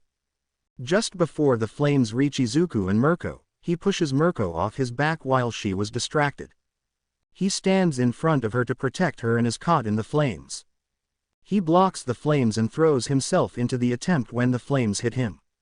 Endeavor is too tired to do anything about it and Izuku's sword pops out of his glove and stabs the effort in the throat, and the heroes are in shock when they see hero number 2 stabbed in the throat. Izuku draws his sword and Endeavor falls to his knees as he holds his throat in an attempt to stop the bleeding. Izuku takes a few deep breaths as he watches Endeavor choke on his own blood. He goes behind Endeavor and grabs him by the hair. Izuku. I know what you've done to your family and it disgusts me. He whispers to him as he puts his sword to Endeavor's neck. Izuku. Watch as your hero dies before your eyes, he says as he heads towards the helicopter and cuts off the head of Effort. Endeavor's headless body falls to the ground and everyone stares in shock and horror. They just saw the number 2 hero executed before their eyes. Izuku raises his head, showing everyone how strong he is. He drops his head and it rolls to the ground, stopping on Endeavor's body. The heroes look at Izuku in horror as they watch the number 2 hero die in front of them. Izuku. This is what happens to those fakers, he says while staring at the hero. Izuku. They pretend to be heroes just to hide the crimes they commit when no one sees them. Izuku. I am a doom killer, and I will show every faker their doom. As he says that, all the power comes towards him from behind. Detroit, he shouts as he throws a punch at Izuku. Smash, he screams as he hits Izuku with everything he has. But Izuku turns around and his sword comes out of his glove. And he puts the sword in the path of the Fist of All Power, forcing the sword to enter the Fist of All Power. The force of the punch pushes Izuku back and the blade is detached from his gauntlet. Izuku rolls on the ground but recovers and stares at All Might. All Might is hunched over as he holds his fist in pain. The blade is trapped between his knuckles and lies within his hand. Izuku stands up, leaning slightly forward. Izuku. Be thankful you're not on my kill list, he says as he puts away his shotgun. Then a red portal opens behind Izuku and All Might watches Izuku as he holds his fist in pain. Izuku. The number 1 hero had to take a punch to knock him out, he says as he turns around. Izuku. Pathetic, he says as he starts to walk out the door. Wait, he shouts towards Izuku, but he ignores All Power and goes through the portal. The portal closes, leaving the heroes defeated. All Might stares at the headless corpse and gets angry. I failed, he says as he falls to his knees and looks at the ground in shame. Meanwhile, we see Izuku go through the portal and end up on a ship in space. As he takes off his helmet, his father greets him. Doomguy. I saw what you did on the news, it was awesome, son. He says while putting his arm on her shoulder. Izuku. Thanks dad, but I'm not as strong as you. He says as he takes off his helmet. Doomguy. Maybe, but you're still pretty good, especially with that sword in your gauntlet. Izuku. Yes, but it broke. He says as he throws his gauntlet towards Doomguy. Doomguy. Damn, but we can fix it. Izuku. Okay, let me get this over with. He says as he walks away to his room to change. After changing, he gives the armor to Doomguy. Doomguy. I'll fix this, go check on Eri. Izuku. It's okay, thanks dad. He says as they both walk away. Doomguy. And they both go off to do their own things. After walking to find Eri, he finds her looking out the window. Izuku. Hey, different. Eri hears Izuku and turns around. Eri. Dad's back, she says as he runs towards her. Izuku crouches down and holds out his arms. She jumps into his arms and he catches her. Eri. Where were you, dad? Izuku. I was dealing with something, what were you doing? Eri. I was looking out the window. It looks beautiful. He says while pointing towards the window. Izuku. It's beautiful, isn't it? Eri. Yes, but, what's her name? Izuku. It's called Space Eri. Eri. Why is it called space? Izuku. That's because it looks very empty. Eri. Is it? Izuku. No, there are probably billions of planets out there. Eri. Wow. Eri is fascinated by space as she looks out the window. Izuku. Do you see those bright spots in space? Eri. Yes, they look pretty. Izuku. They're called stars and they're pretty, aren't they? Eri. Yes, she says as they both continue to stare into space together. Izuku. I'm sure the girls could explain it better than me. Speaking of the girls, where are they? Eri. I saw them passing by. She points behind Izuku. He turns around and sees that she is pointing down a hallway. Izuku. I guess they went to the guest room. He says as he puts Eri down. Izuku. Why don't you go explore the place a little? I'll be right back. He says as he walks away. Eri. Okay, dad. He says as he runs away. Izuku walks down the hall to the guest room and sees the door open. He walks in and sees the girls sitting on the bed, watching TV together. Both girls notice Izuku in the room and quickly get up from the couch. Mika. Oh, you're okay. She says while hugging him. Kyoka. We were very worried about you, are you hurt? Izuku. No, I'm fine. He says as he returns the hug. Mika. We saw what happened on the news and we were worried. She says as the three break the hug. Kyoka. And what did you do to push yourself? Izuku. Oh. He says while rubbing the back of his head. Izuku. Sorry, Mika. What were you thinking? Kyoka. And what did you mean when you called him a fake? Izuku. I guess I really should explain. He says as he sits on the bed. Izuku. The reason I called him a fake should sound pretty obvious. Kyoka. You mean well, he was a fake hero. Izuku. Yes. Mika. Wait, how did you find out? Izuku. That's something I need to show you. He says as he gets out of bed. Izuku. Follow me, he says as he leaves the room. The girls follow him as he walks towards a room in the hallway. He opens the door and enters with the girls. Kyoka. It's so dark in here that I can't see anything. Izuku. Wait a second. He says as he goes to turn on the lights. He turns on the lights, revealing a room filled with photographs and files of heroes and other random people. The rooms are a bit messy as the floor has a ton of papers scattered all over the place. Mika. What is this place? Izuku.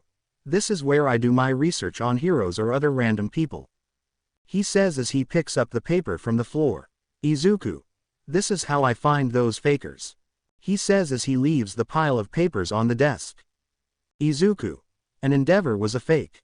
He says as he heads to a filing cabinet. He opens it and takes out a file. Izuku. Here, this will explain your question. He says as he gives it to Mika. Izuku. Now if you'll excuse me, I'm going to go clean myself up. He says as he leaves the room. Izuku. Make sure you close the door when you leave. He says as he walks away. As Izuku leaves, Mika opens the file showing a picture of Endeavor. They both read together and discover what Endeavor went to in order to be killed by Izuku.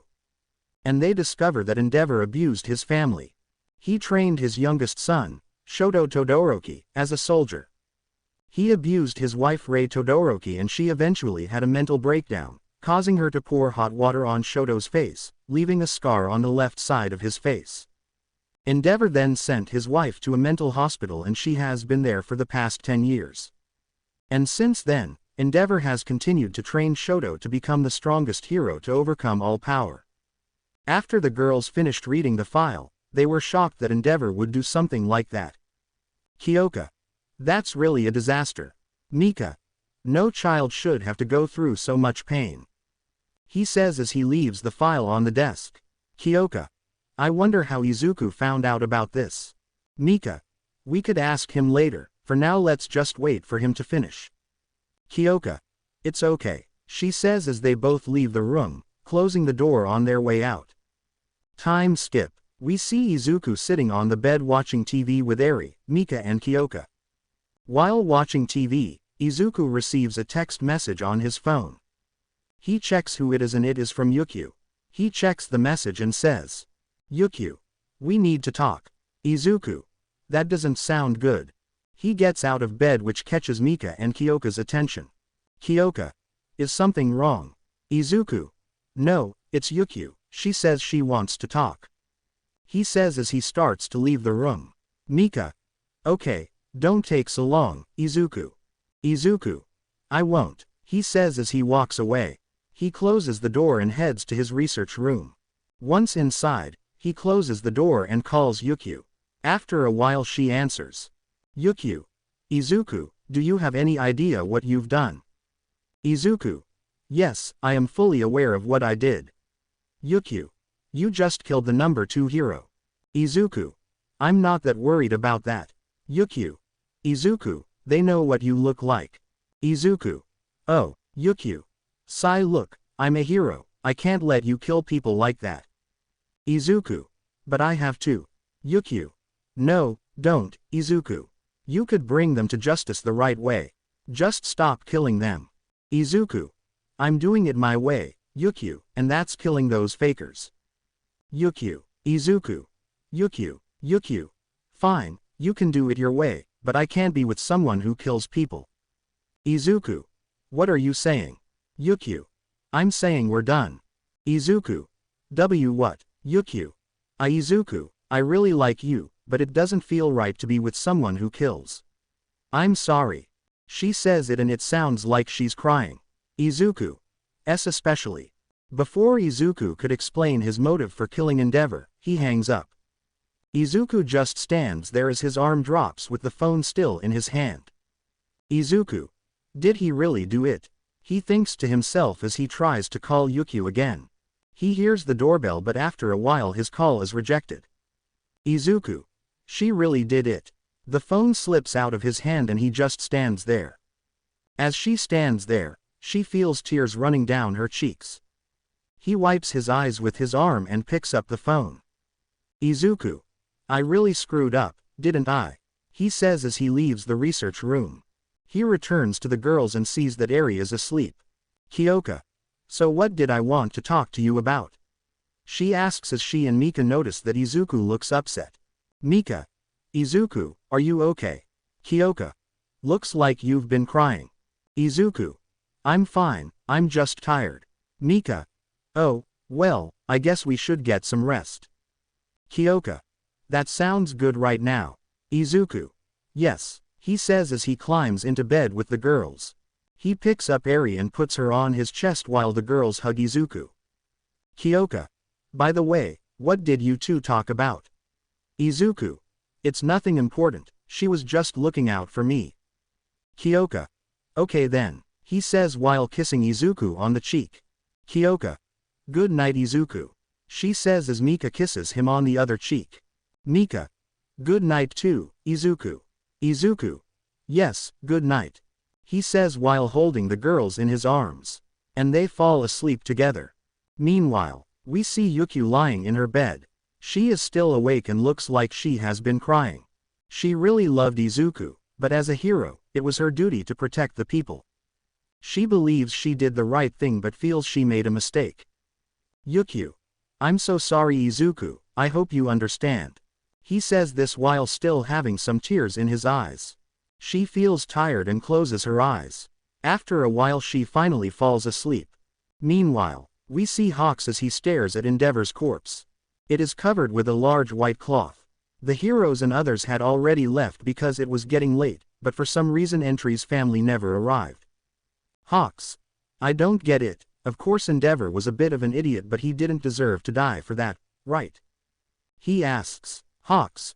What did Endeavor do to get himself killed? He wonders as he rubs his eyes. Hawks. I guess there's only one way to find out.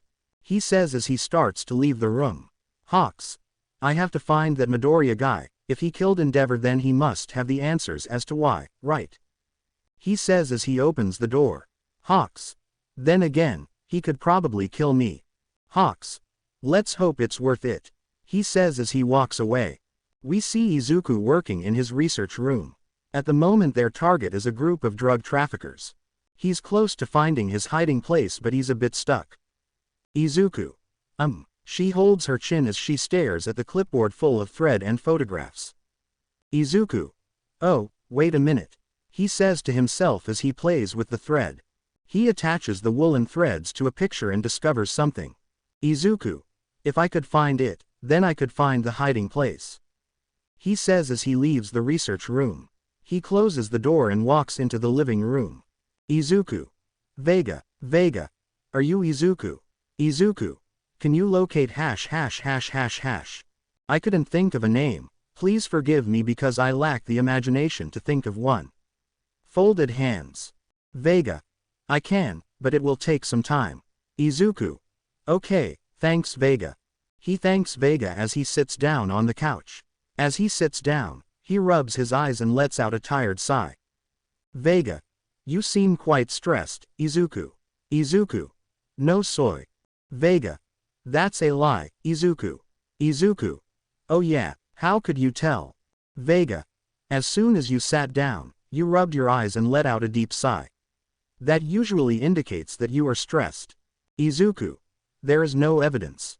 Vega. I'm an AI Izuku, I know everything. Izuku. Well, maybe I'm a little stressed. Vega. Can I give you a suggestion to help you relax? Izuku. Sure. Vega. Why aren't you spending time with your daughter? I've noticed you haven't been spending much time with your daughter. Izuku. I haven't been with Eri much, I guess I should. Vega. I'm glad I could help Izuku. I'll let you know when I find his location. Izuku. Thanks Vega, he says as he walks away to find Eri. He goes to the guest room and finds Eri watching cartoons. Izuku. Hello honey, how are you? Eri. Hi dad, I'm fine. Izuku. That's good to hear. He says as he sits next to her. Izuku. Hey Eri, I know we haven't spent much time together, so today I was thinking we could spend the day together. Eri. En serio, Izuku. Eri. Yes, she says while hugging Izuku. Izuku.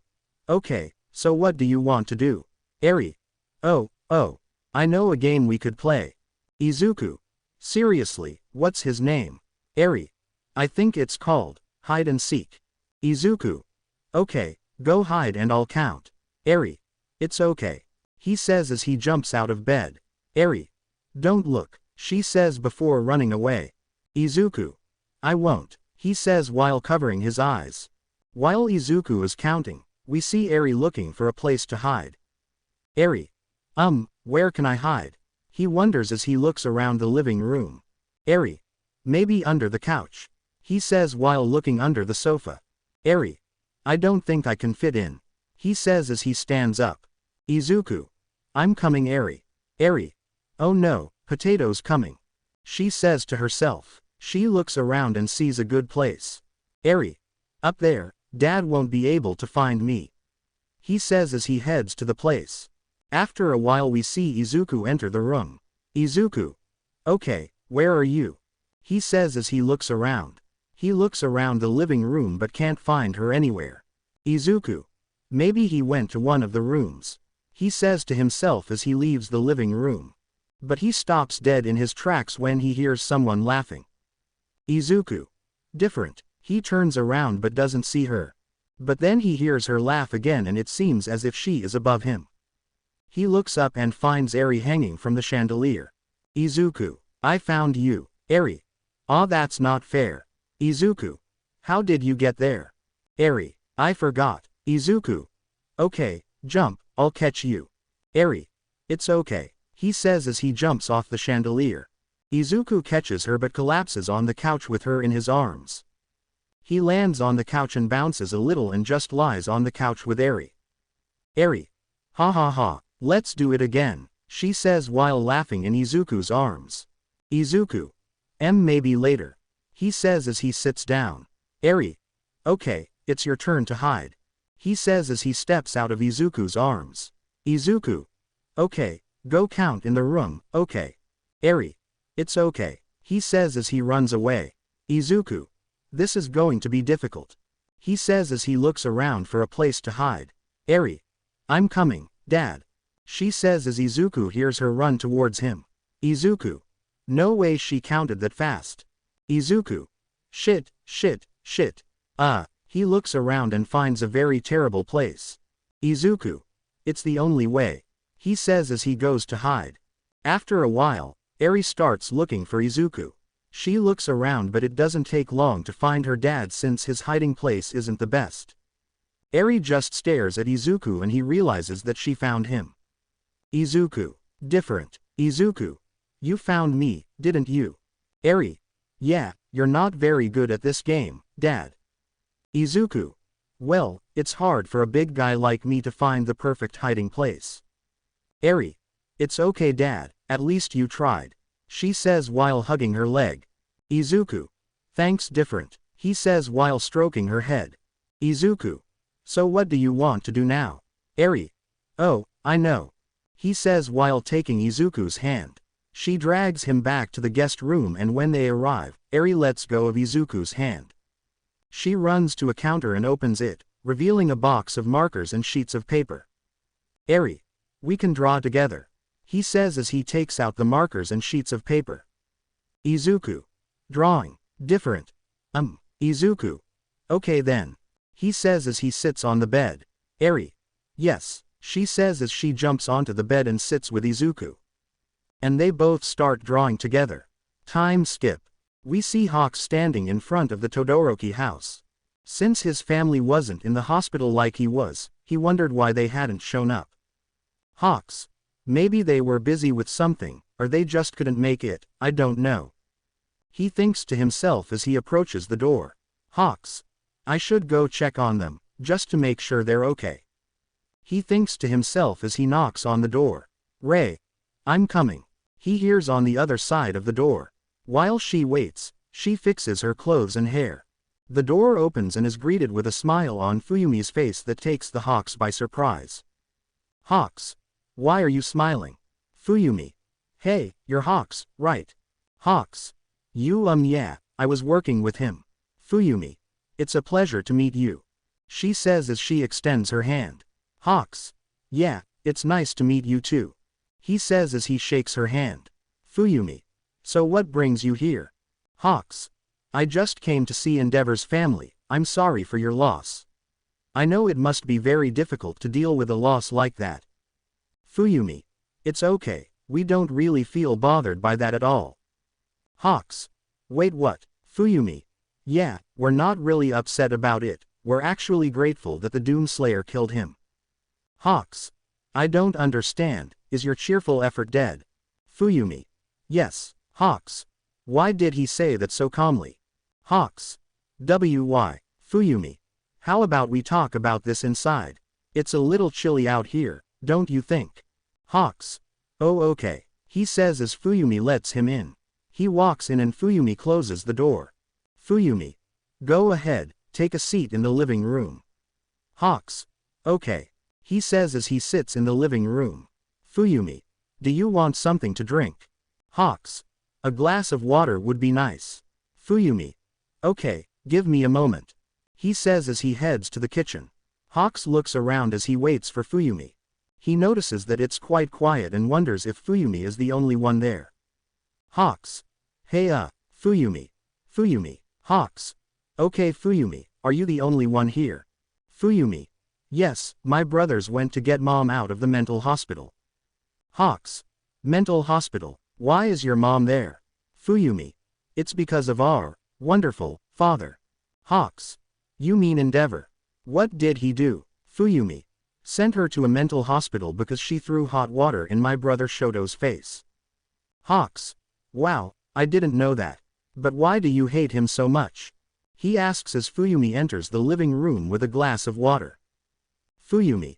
Let me explain, she says as she gives the falcons a cup of tea and water and sits down. Hawks. Okay, and thanks for the water, he says while taking a drink. Fuyumi. You're welcome. Now the reason we hate our father is because he abused us since we were children. Hawks. Hawks. What? Fuyumi. Including our mom. Hawks. Oh my god, why didn't you tell anyone about this? Fuyumi. He threatened to kill us if we did, just like he did with Toya. Hawks. Toya. Fuyumi. He was our older brother before he died. Hawks. So Endeavor killed Toya. Fuyumi. Yes, for him we were expandable but Shoto was special. Endeavor wanted him to surpass All Might but Shoto likes All Might. He admired him when he was a kid but Endeavor hated All Might, and when he found out that Shoto liked All Might more than his own father, he started training him, and when my brother or my mother tried to stop Endeavor, he would hit us for getting in the way of Shoto's training. Hawks. Oh my god, I'm so sorry. I didn't know he did this to you. Fuyumi. It's okay, you had no idea that no one knew. Hawks. So that's why your cheerful effort is dead, now you are free. Fuyumi. Yes, and we're grateful to the Doom Slayer. We want to thank him, but we don't know where he is. Hawks.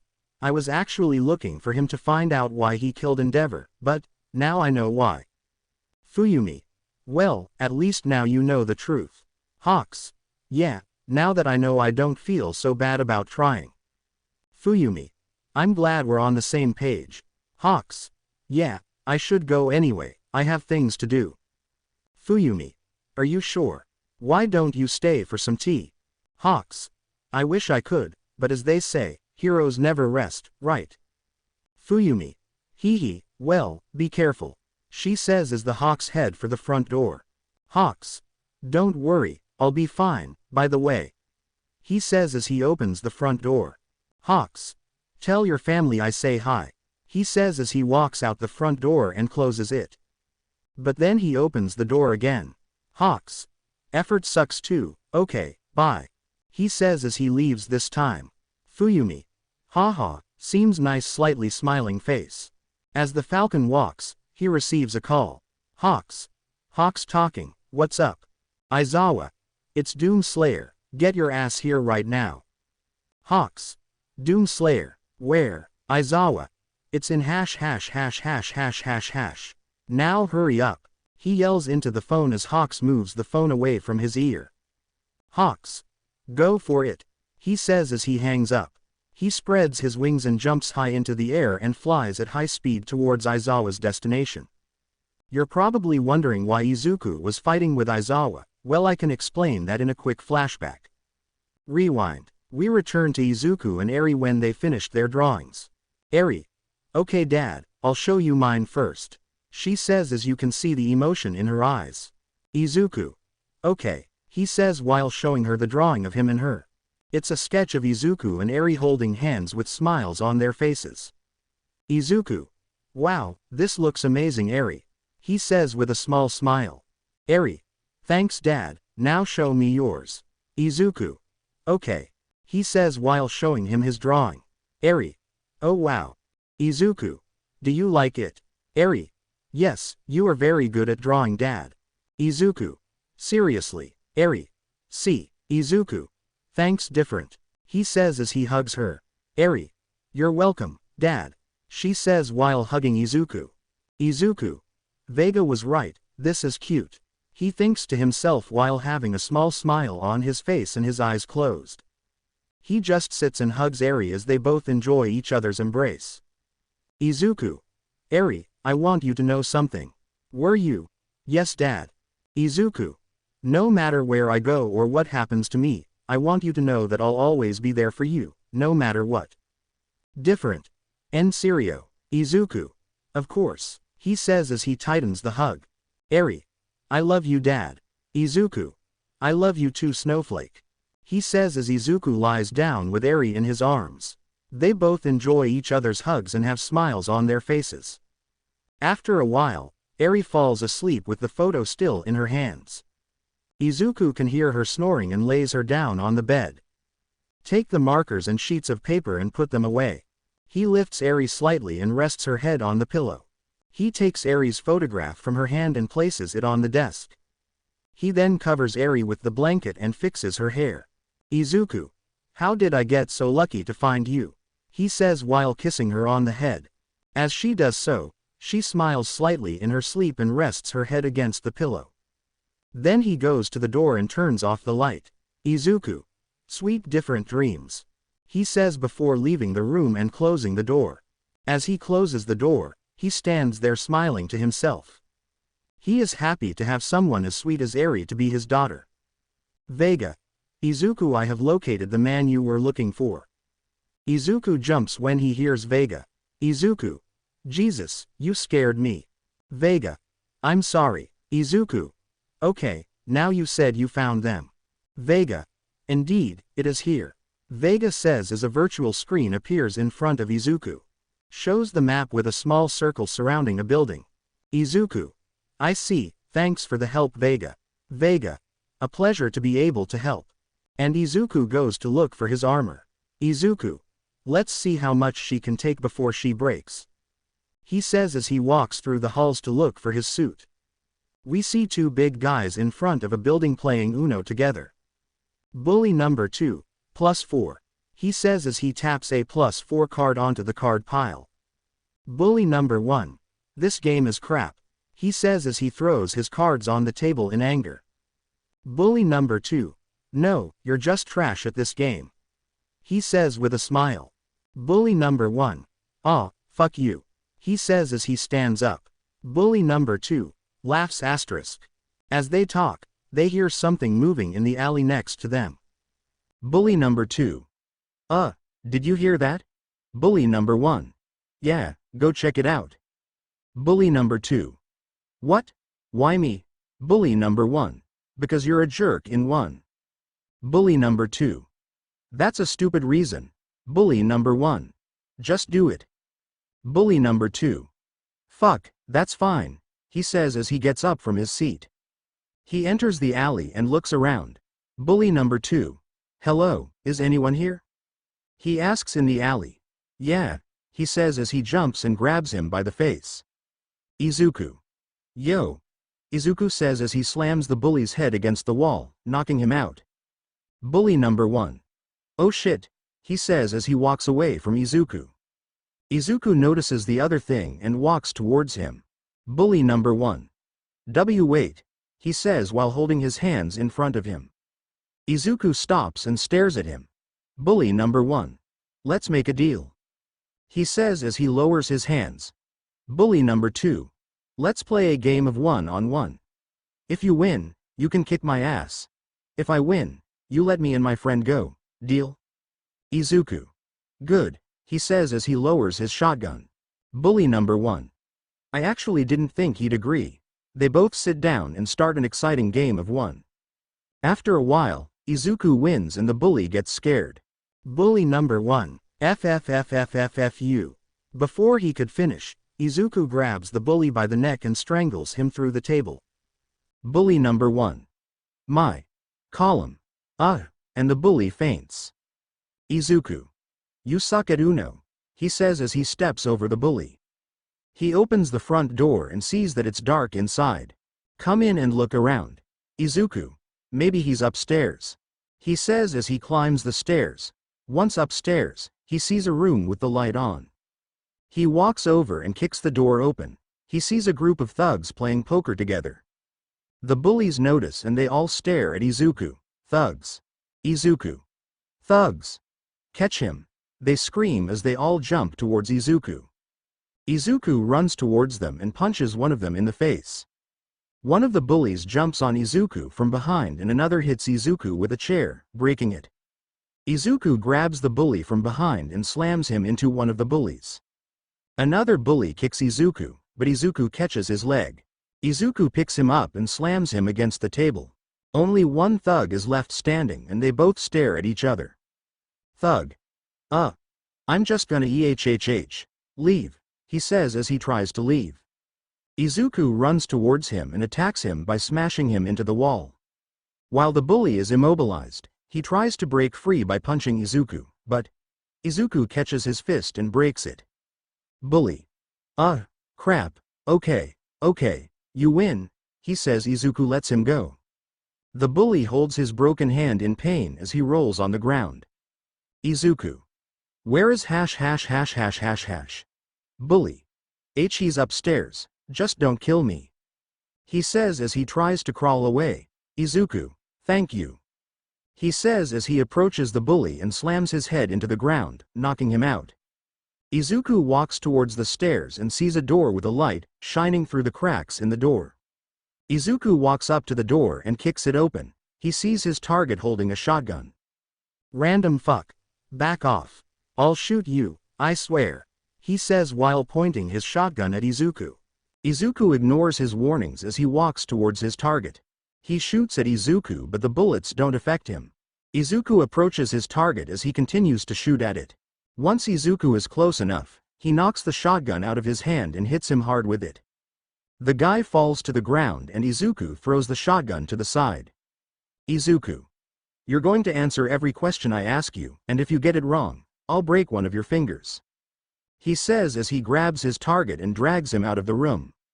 He tries to break free but Izuku hits his head. Izuku. Enough, he says as he drags him towards the ceiling. They reach the rooftop and Izuku lifts him up over the edge of the roof. Random. Whoa, wait, don't let me go. He obliges as he clings to Izuku's arm. Izuku. Then tell me what I want to know. Random. Okay, I'll do it. Izuku. Okay, now I know you've been hanging out with a group of drug dealers, so I want you to tell me where they are. Random. But. Before the guy could make up an excuse, Izuku lets go of him and as he falls, Izuku grabs him by the leg. Random. Well, they're at the docks. Izuku. Which? Random. Southeast of here, please don't let me go. Izuku got his information and as always, he's about to kill him, but he remembers what Ryukyu told him when he broke up with him. Ryukyu. Izuku. I really like you, but I can't be with someone who kills people, I'm sorry. As Izuku thinks, the boy is confused about what Izuku is doing. Random. So. Can you let me go? He says he's still afraid. Izuku. Sighs. Izuku. I better not regret this, he says as he throws the guy back onto the roof. Izuku. Listen here, she says as she walks towards him. Izuku. If I find you doing this shit again, I'll find you and kill you, he says as he crouches down to her level. Izuku. Do you understand? Random. Why yes, he says as he goes to crawl away. Izuku. And just to make sure you keep your promise, he says while grabbing his leg. Random. Wait too. Before he could say anything, Izuku breaks his leg and the guy screams in pain while holding his broken leg. Izuku. I'll break more than just your leg if you break your promise, do you understand? Random. Why yes, I swear I won't, he says while crying on the floor. Izuku. Well, and Izuku kicks him in the face, knocking him out. Izuku sighs and is about to leave before someone lands behind him. Stop right now, you're Doom Killer, he says while looking at Izuku from behind. Izuku turns around and sees Aizawa looking at him. Aizawa. You're under arrest for Endeavor's murder, he says as he uses his quirk and throws his scarf at Izuku. Izuku puts his arm in the way and cuts the scarf in half. This surprises Aizawa but he continues attacking Izuku. Aizawa lunges at Izuku and kicks him in the head. Izuku blocks the kick with his arm and goes to punch Aizawa in the face. Aizawa ducks and kicks Izuku in the stomach. Izuku grabs his leg and throws Aizawa away. Aizawa rolls on the ground and recovers by pushing off the ground and landing on his feet. Aizawa. For a big guy, you're fast. Izuku. You're pretty strong too, especially with that quirk of yours, Shota Aizawa. Aizawa. What? How do you know my name? Izuku. I know a lot about you. Aizawa. It seems so. He says as he loosens his scarf. Izuku. There's something you should know too. He puts away his gun. Izuku. Your quirk is useless against me. Aizawa.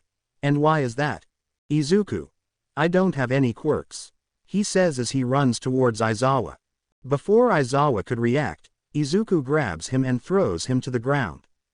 Aizawa escapes Izuku's grip and pushes him with his legs. Izuku gets up and goes to stomp on Aizawa's chest, but he steps out. Aizawa gets behind Izuku and kicks the back of Izuku's leg, causing him to fall to his knees. Aizawa kicks Izuku in the head and takes the lead. Izuku. Damn, he's too fast for me. Aizawa then kicks Izuku in the face, causing him to nearly fall on his back. Izuku catches himself, and when Aizawa is about to kick him again, Izuku grabs his leg and hits him with his shoulder. Aizawa falls to the ground and lands on his back. Aizawa. Damn, I'm fast but I'm not doing any damage.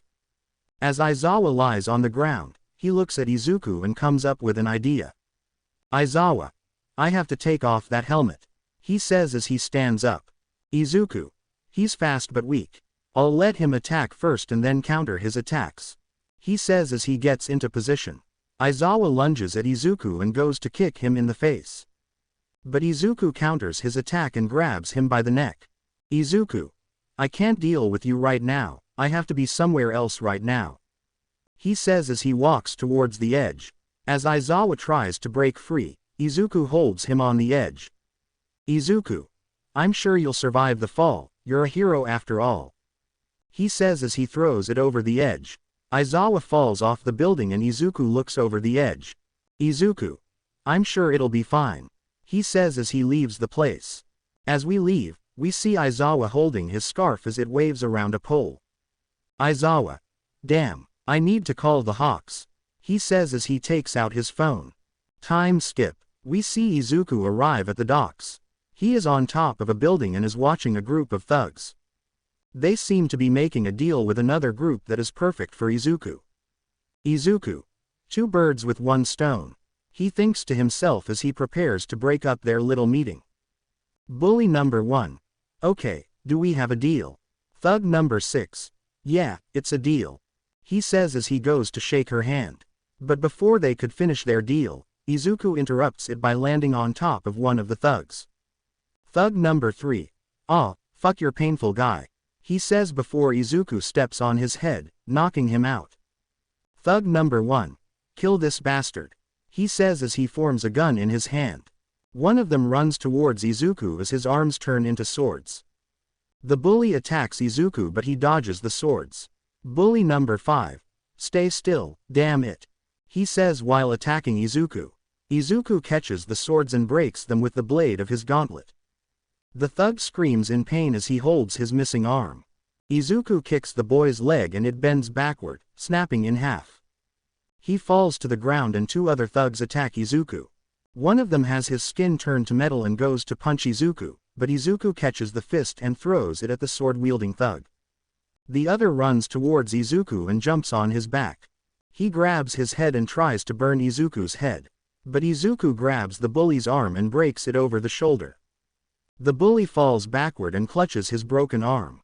Another charges at Izuku, but Izuku turns around and throws the sword that broke the bully's knee at him.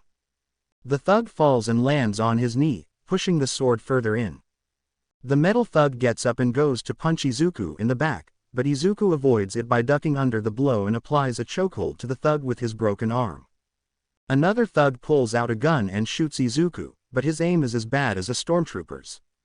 Izuku approaches the thug, takes the gun out of his hand and hits him hard with it. The other two thugs charge at Izuku and the metal thug gets up. Izuku attacks the two thugs while one of them shoots him. As Izuku runs towards them, the bullets ricochet off his armor and he hits the shooter with a clothesline. The other bully pulls a pipe out of nowhere and hits Izuku's head with it. He is barely affected and Izuku looks towards the thug with the pipe. The bully tries to attack Izuku again, but he catches the tube. He knocks the pipe out of the bully's hand and hits her on the leg. The bully falls to the ground and holds his knee in pain. While the bully is on the ground, the metal one runs towards Izuku and throws a punch at him. Izuku dodges to the side and hits the bully in the face with the pipe, causing the bully to fall backward. The shooter gets up and tries to run away, but Izuku notices him. He throws the pipe at the thug, hitting him in the back and knocking him unconscious. Izuku notices the bully who made the pipe getting up. The bully confronts Izuku as he is the last bully to stand up. Thug number 6. You, damn bastard. He screams as he attacks Izuku with a bat. The bully attacks Izuku but his attacks do no damage to him. The bully then throws a powerful punch at Izuku and splits him in half. Bully number 6. Fuck. He says as he watches Izuku walking towards him. In a last-ditch attempt to hurt Izuku, he throws the broken bat at his face, causing it to bounce off. Izuku runs towards the bully and steps on his leg, breaking it. The bully falls to the ground holding his broken leg and looks at Izuku. Bully number 6. What are you? Izuku says nothing as he stomps on the bully's head, knocking him unconscious. The fight is over and Izuku takes a deep breath to replace it, but as he thought, the fight was over. Madden number 7. Rag. The metal thug knocks Izuku to the ground and begins to unleash a flurry of punches. Izuku blocks most of his attacks except one when the bully punches Izuku in the face, slightly breaking his eyeglass. Izuku finishes his shit as he catches the bully's fist. He punches the bully in the face, pushing him away from him a little. Since he has some space, Izuku kicks the bully in the chest, pushing him to the ground. Izuku wakes up and is frustrated as hell. He grabs the bully by the shirt and lifts him up. Once he gets him to his feet, he begins to brutally beat him. Once Izuku falls, he throws the bully away and looks around, making sure the fight is really over. Izuku. Piece of shit. He thinks to himself as he walks toward the drugs. He sees the drugs in the trunk of a car. Izuku takes out a small device and presses a button. He throws it in the trunk and closes it. As he drives away, the car explodes and the drugs are burned along with the car. Izuku. Now that that's done, I can go to sleep. He thinks to himself as he begins to leave the scene. But before he can leave, a feather flies by and sticks in the ground. Hawks. Are we late to the party? He says as he flies down holding Aizawa. Both heroes notice the beaten thugs and the car that is on fire. Hawks. Damn, you beat those guys up. He says as he checks the thugs. Izuku. What do you want? He says as he looks towards the hero. Izuku. If you want to fight again, I won't hesitate to kill you. He says as he is about to take out his shotgun. Hawks. Whoa, wait. We don't want to fight. He says while putting his hands in the air. Hawks. We just want to talk. As he says this, Izuku still keeps his guard up but is willing to listen. Izuku. What do you want then? Aizawa. We want to give you a choice. He says as he approaches Izuku. Aizawa. We realized that all of us you've brought down aren't innocent. Hawks. Yes, especially the effort for what he did for his family. Izuku. Do you know what Endeavor did? He asks the Hawks. Hawks. Yeah, at first I wanted to find you and find out why you killed Endeavor, but I found out when I asked the Todorokis. Izuku. I see, he says as he lets his guard down. Aizawa. We know you have good intentions for what you're doing, but this isn't the right path. Hawks. We want to give you the chance to be a hero alongside us. Izuku. A hero. Aizawa. Yes, with Nezu's approval we could put you in rehabilitation and you could join UA as a hero. Hawks. So what will it be? He asks Izuku. Izuku. I gave up trying to be a hero a long time ago, but I'll have to think about it. Hawks. Okay, we can wait. Aizawa. Let us know when you've made a decision. He says as he gives Izuku a piece of paper with his number on it. Aizawa. Call me when you've made a decision. Izuku. I will. He says as he runs away. Hawks. Question, isn't she a little old to be a student? Aizawa. If you had heard her profile, you would have known she's 16. Hawks. Wait, are you saying we got our asses kicked by a 16-year-old? Aizawa. See, Hawks. Damn, Aizawa. And he doesn't have any quirk. Hawks. Now I just feel embarrassed. Aizawa. Whatever, let's tie up these criminals. He says as he walks towards them. Hawks. Okay, he says as he runs towards Aizawa. Hawks. You know, I think he'll be fun to be around. Aizawa. You should. Time skip. We see Izuku sitting on the couch with Eri watching TV. He's trying to stay awake but he's very tired. Eri notices this and becomes worried. Eri. What's wrong, Dad? Izuku. I'm fine Eri, just yawn tired. He says while rubbing his eyes. Izuku. And you, are you tired? Eri. A little bit. He says while rubbing his eyes. Izuku. Okay then, I guess we should get some sleep. He says as he turns off the TV. He gets up from the couch and picks up Eri in his arms. Izuku. Does that sound good? Different. She says as she rests her head on Izuku's chest. He smiles slightly as he strokes her head. He goes to his room and once he does, he closes the door behind him and turns off the lights. He gets into bed with Eri and covers himself with the blanket. Izuku. Good night Snowflake. Eri. Good night, Dad. Izuku falls asleep with Eri sleeping on his chest. We see Izuku walking down the street with a mask covering his face. She also wears a black hoodie to cover her hair. Now that the heroes know who he looks like, he has to hide his identity. Even though Aizawa and the Hawks gave him an offer to be a student at UA, he still doesn't know whether he should accept it or not. Right now he is in a store trying to find the caramel apple. Izuku. Where's the caramel apple? Did they sell them here? While struggling to find the candy apple, a woman with long white hair notices Izuku struggling to find something. Excuse me, but, Izuku. Do you need help? Izuku. Oh yeah. Do you know where I can find caramel apples? Oh they don't sell them here, just the ingredients. Izuku. Oh, he says while letting out a sigh. Izuku. Thank you for your help, Miss Rei. Oh my name is Rei Todoroki. He says as he takes out his hand. Rei. It's a pleasure to meet you. She says while having a soft smile on her face. Izuku. Lindo. She thinks to herself as she has a small blush under her mask. Izuku. It's a pleasure to meet you too. He says as he shakes her hand. Rei.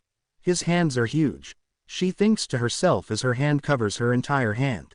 While they are talking, they hear someone shouting which catches their attention. Izuku.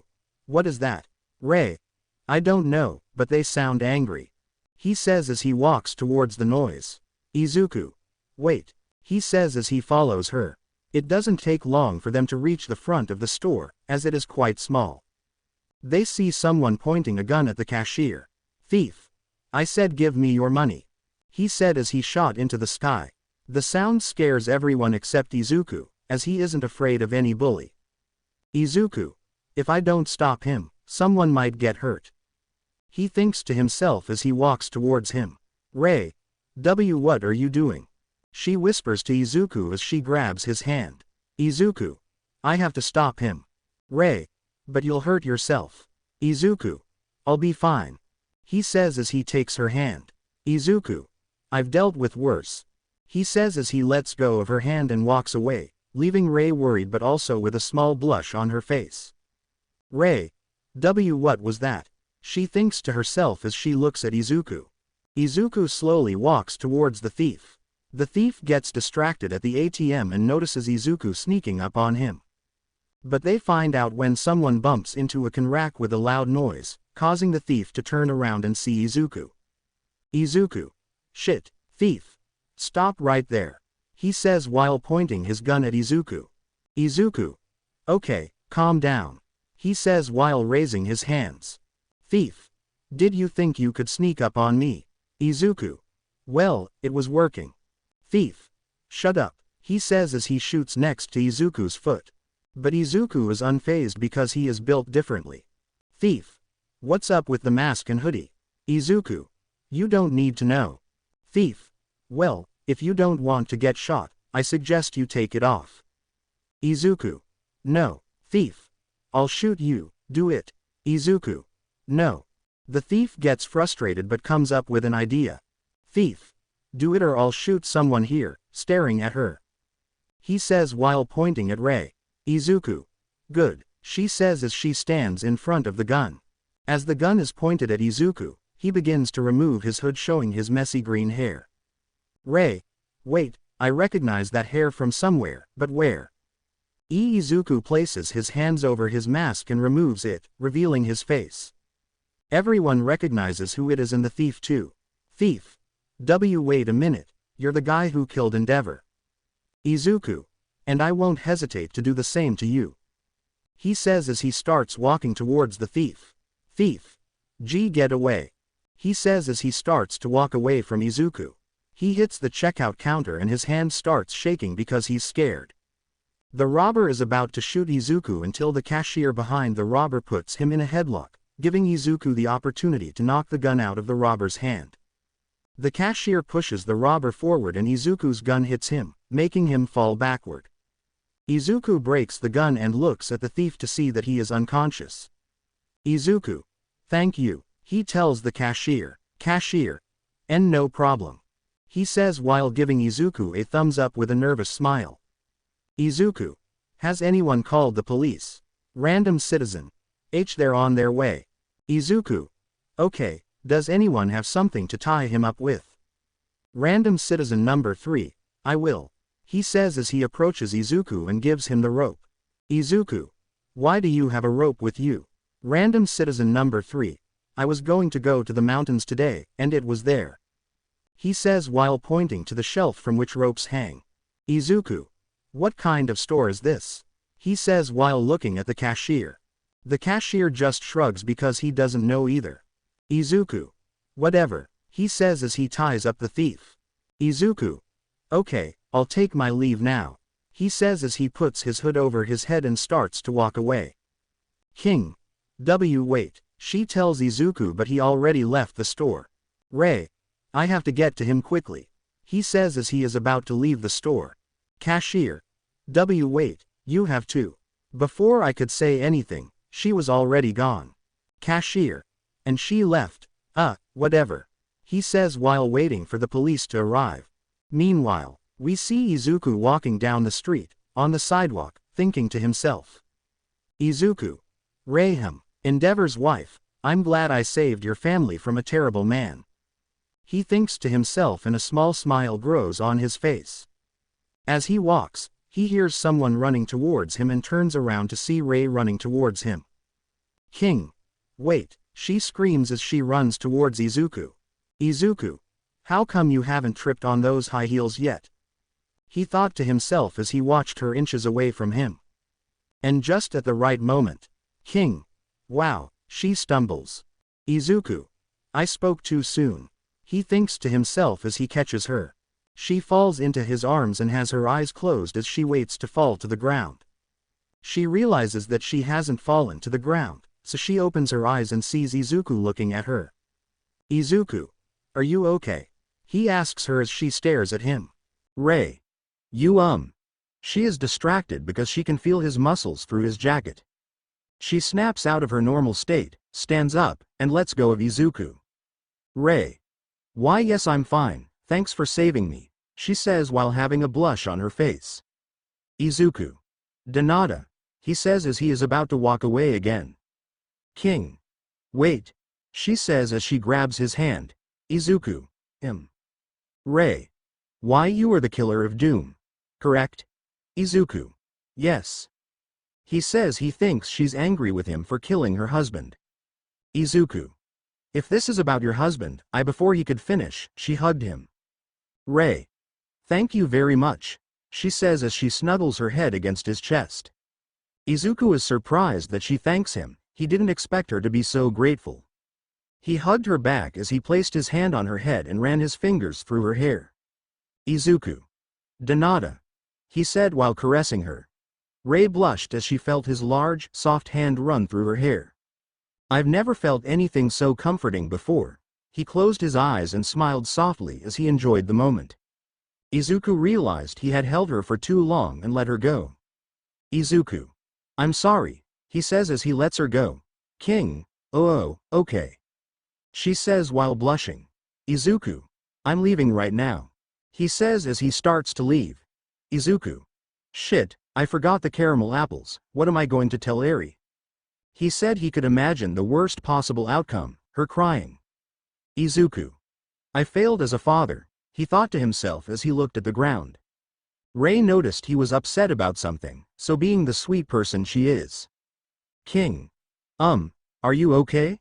She asked him as he stopped and looked back. Izuku. Rei. Why, you seemed upset about something, so I just wanted to see if there was anything wrong. Izuku. Oh yeah, I was trying to get some sweet apples for my daughter Eri. Rei. Oh, that's sweet, what's it called? She asked while having a genuine smile. Izuku. Her name is Eri. She wanted to try a caramel apple and I don't know how to cook it. Rei. Oh, well, I can help you make some caramel apples. She offered to help him. Izuku. Seriously. Rei. Yes, I have children of my own and I would love to help you. Izuku. I don't know, I don't want to be a bother. Rei. It's the least I can do for killing my abusive husband. She said as she stood inches away from him. Izuku. Are you sure? Rei. Yes. Izuku. Okay then. Rei. Genial, she says while clapping. Rei. I have the ingredients we need to make caramel apples, we can make them at my house. Izuku. Okay, he says as they both walk together towards his house, side by side. Time skip. They arrive at Todoroki's house. They walk to the front door and Rei unlocks it. Rei. Please take off your shoes and hang your jacket right there. He says while pointing at the coat rack. Rei. I'll go prepare the ingredients while you get comfortable.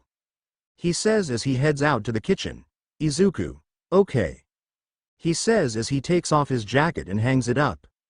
He bends down to take off his shoes but notices a white cat staring at him. Izuku. Cat.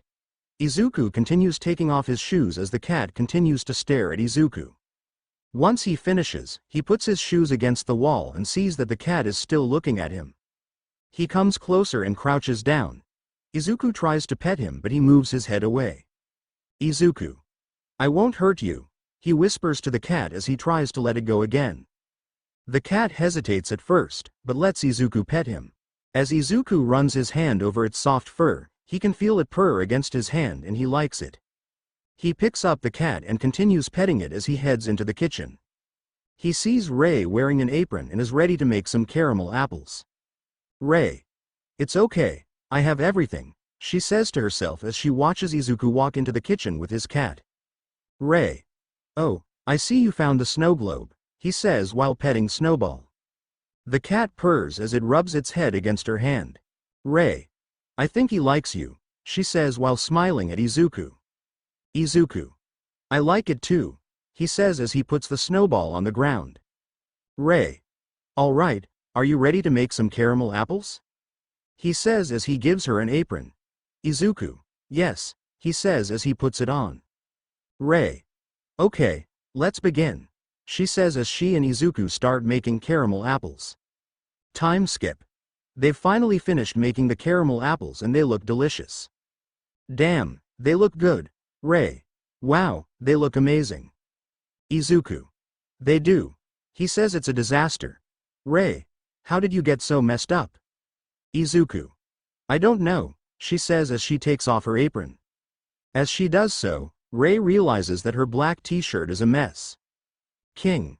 Oh no, your shirt, she says as Izuku looks at her shirt. Izuku. It's okay, it's just a stain, he says as he licks the tip of his thumb and tries to clean it. It doesn't work because it only makes it more complicated. Rei. I can wash it if you want. Izuku. No, it's okay, you don't have to do that. King.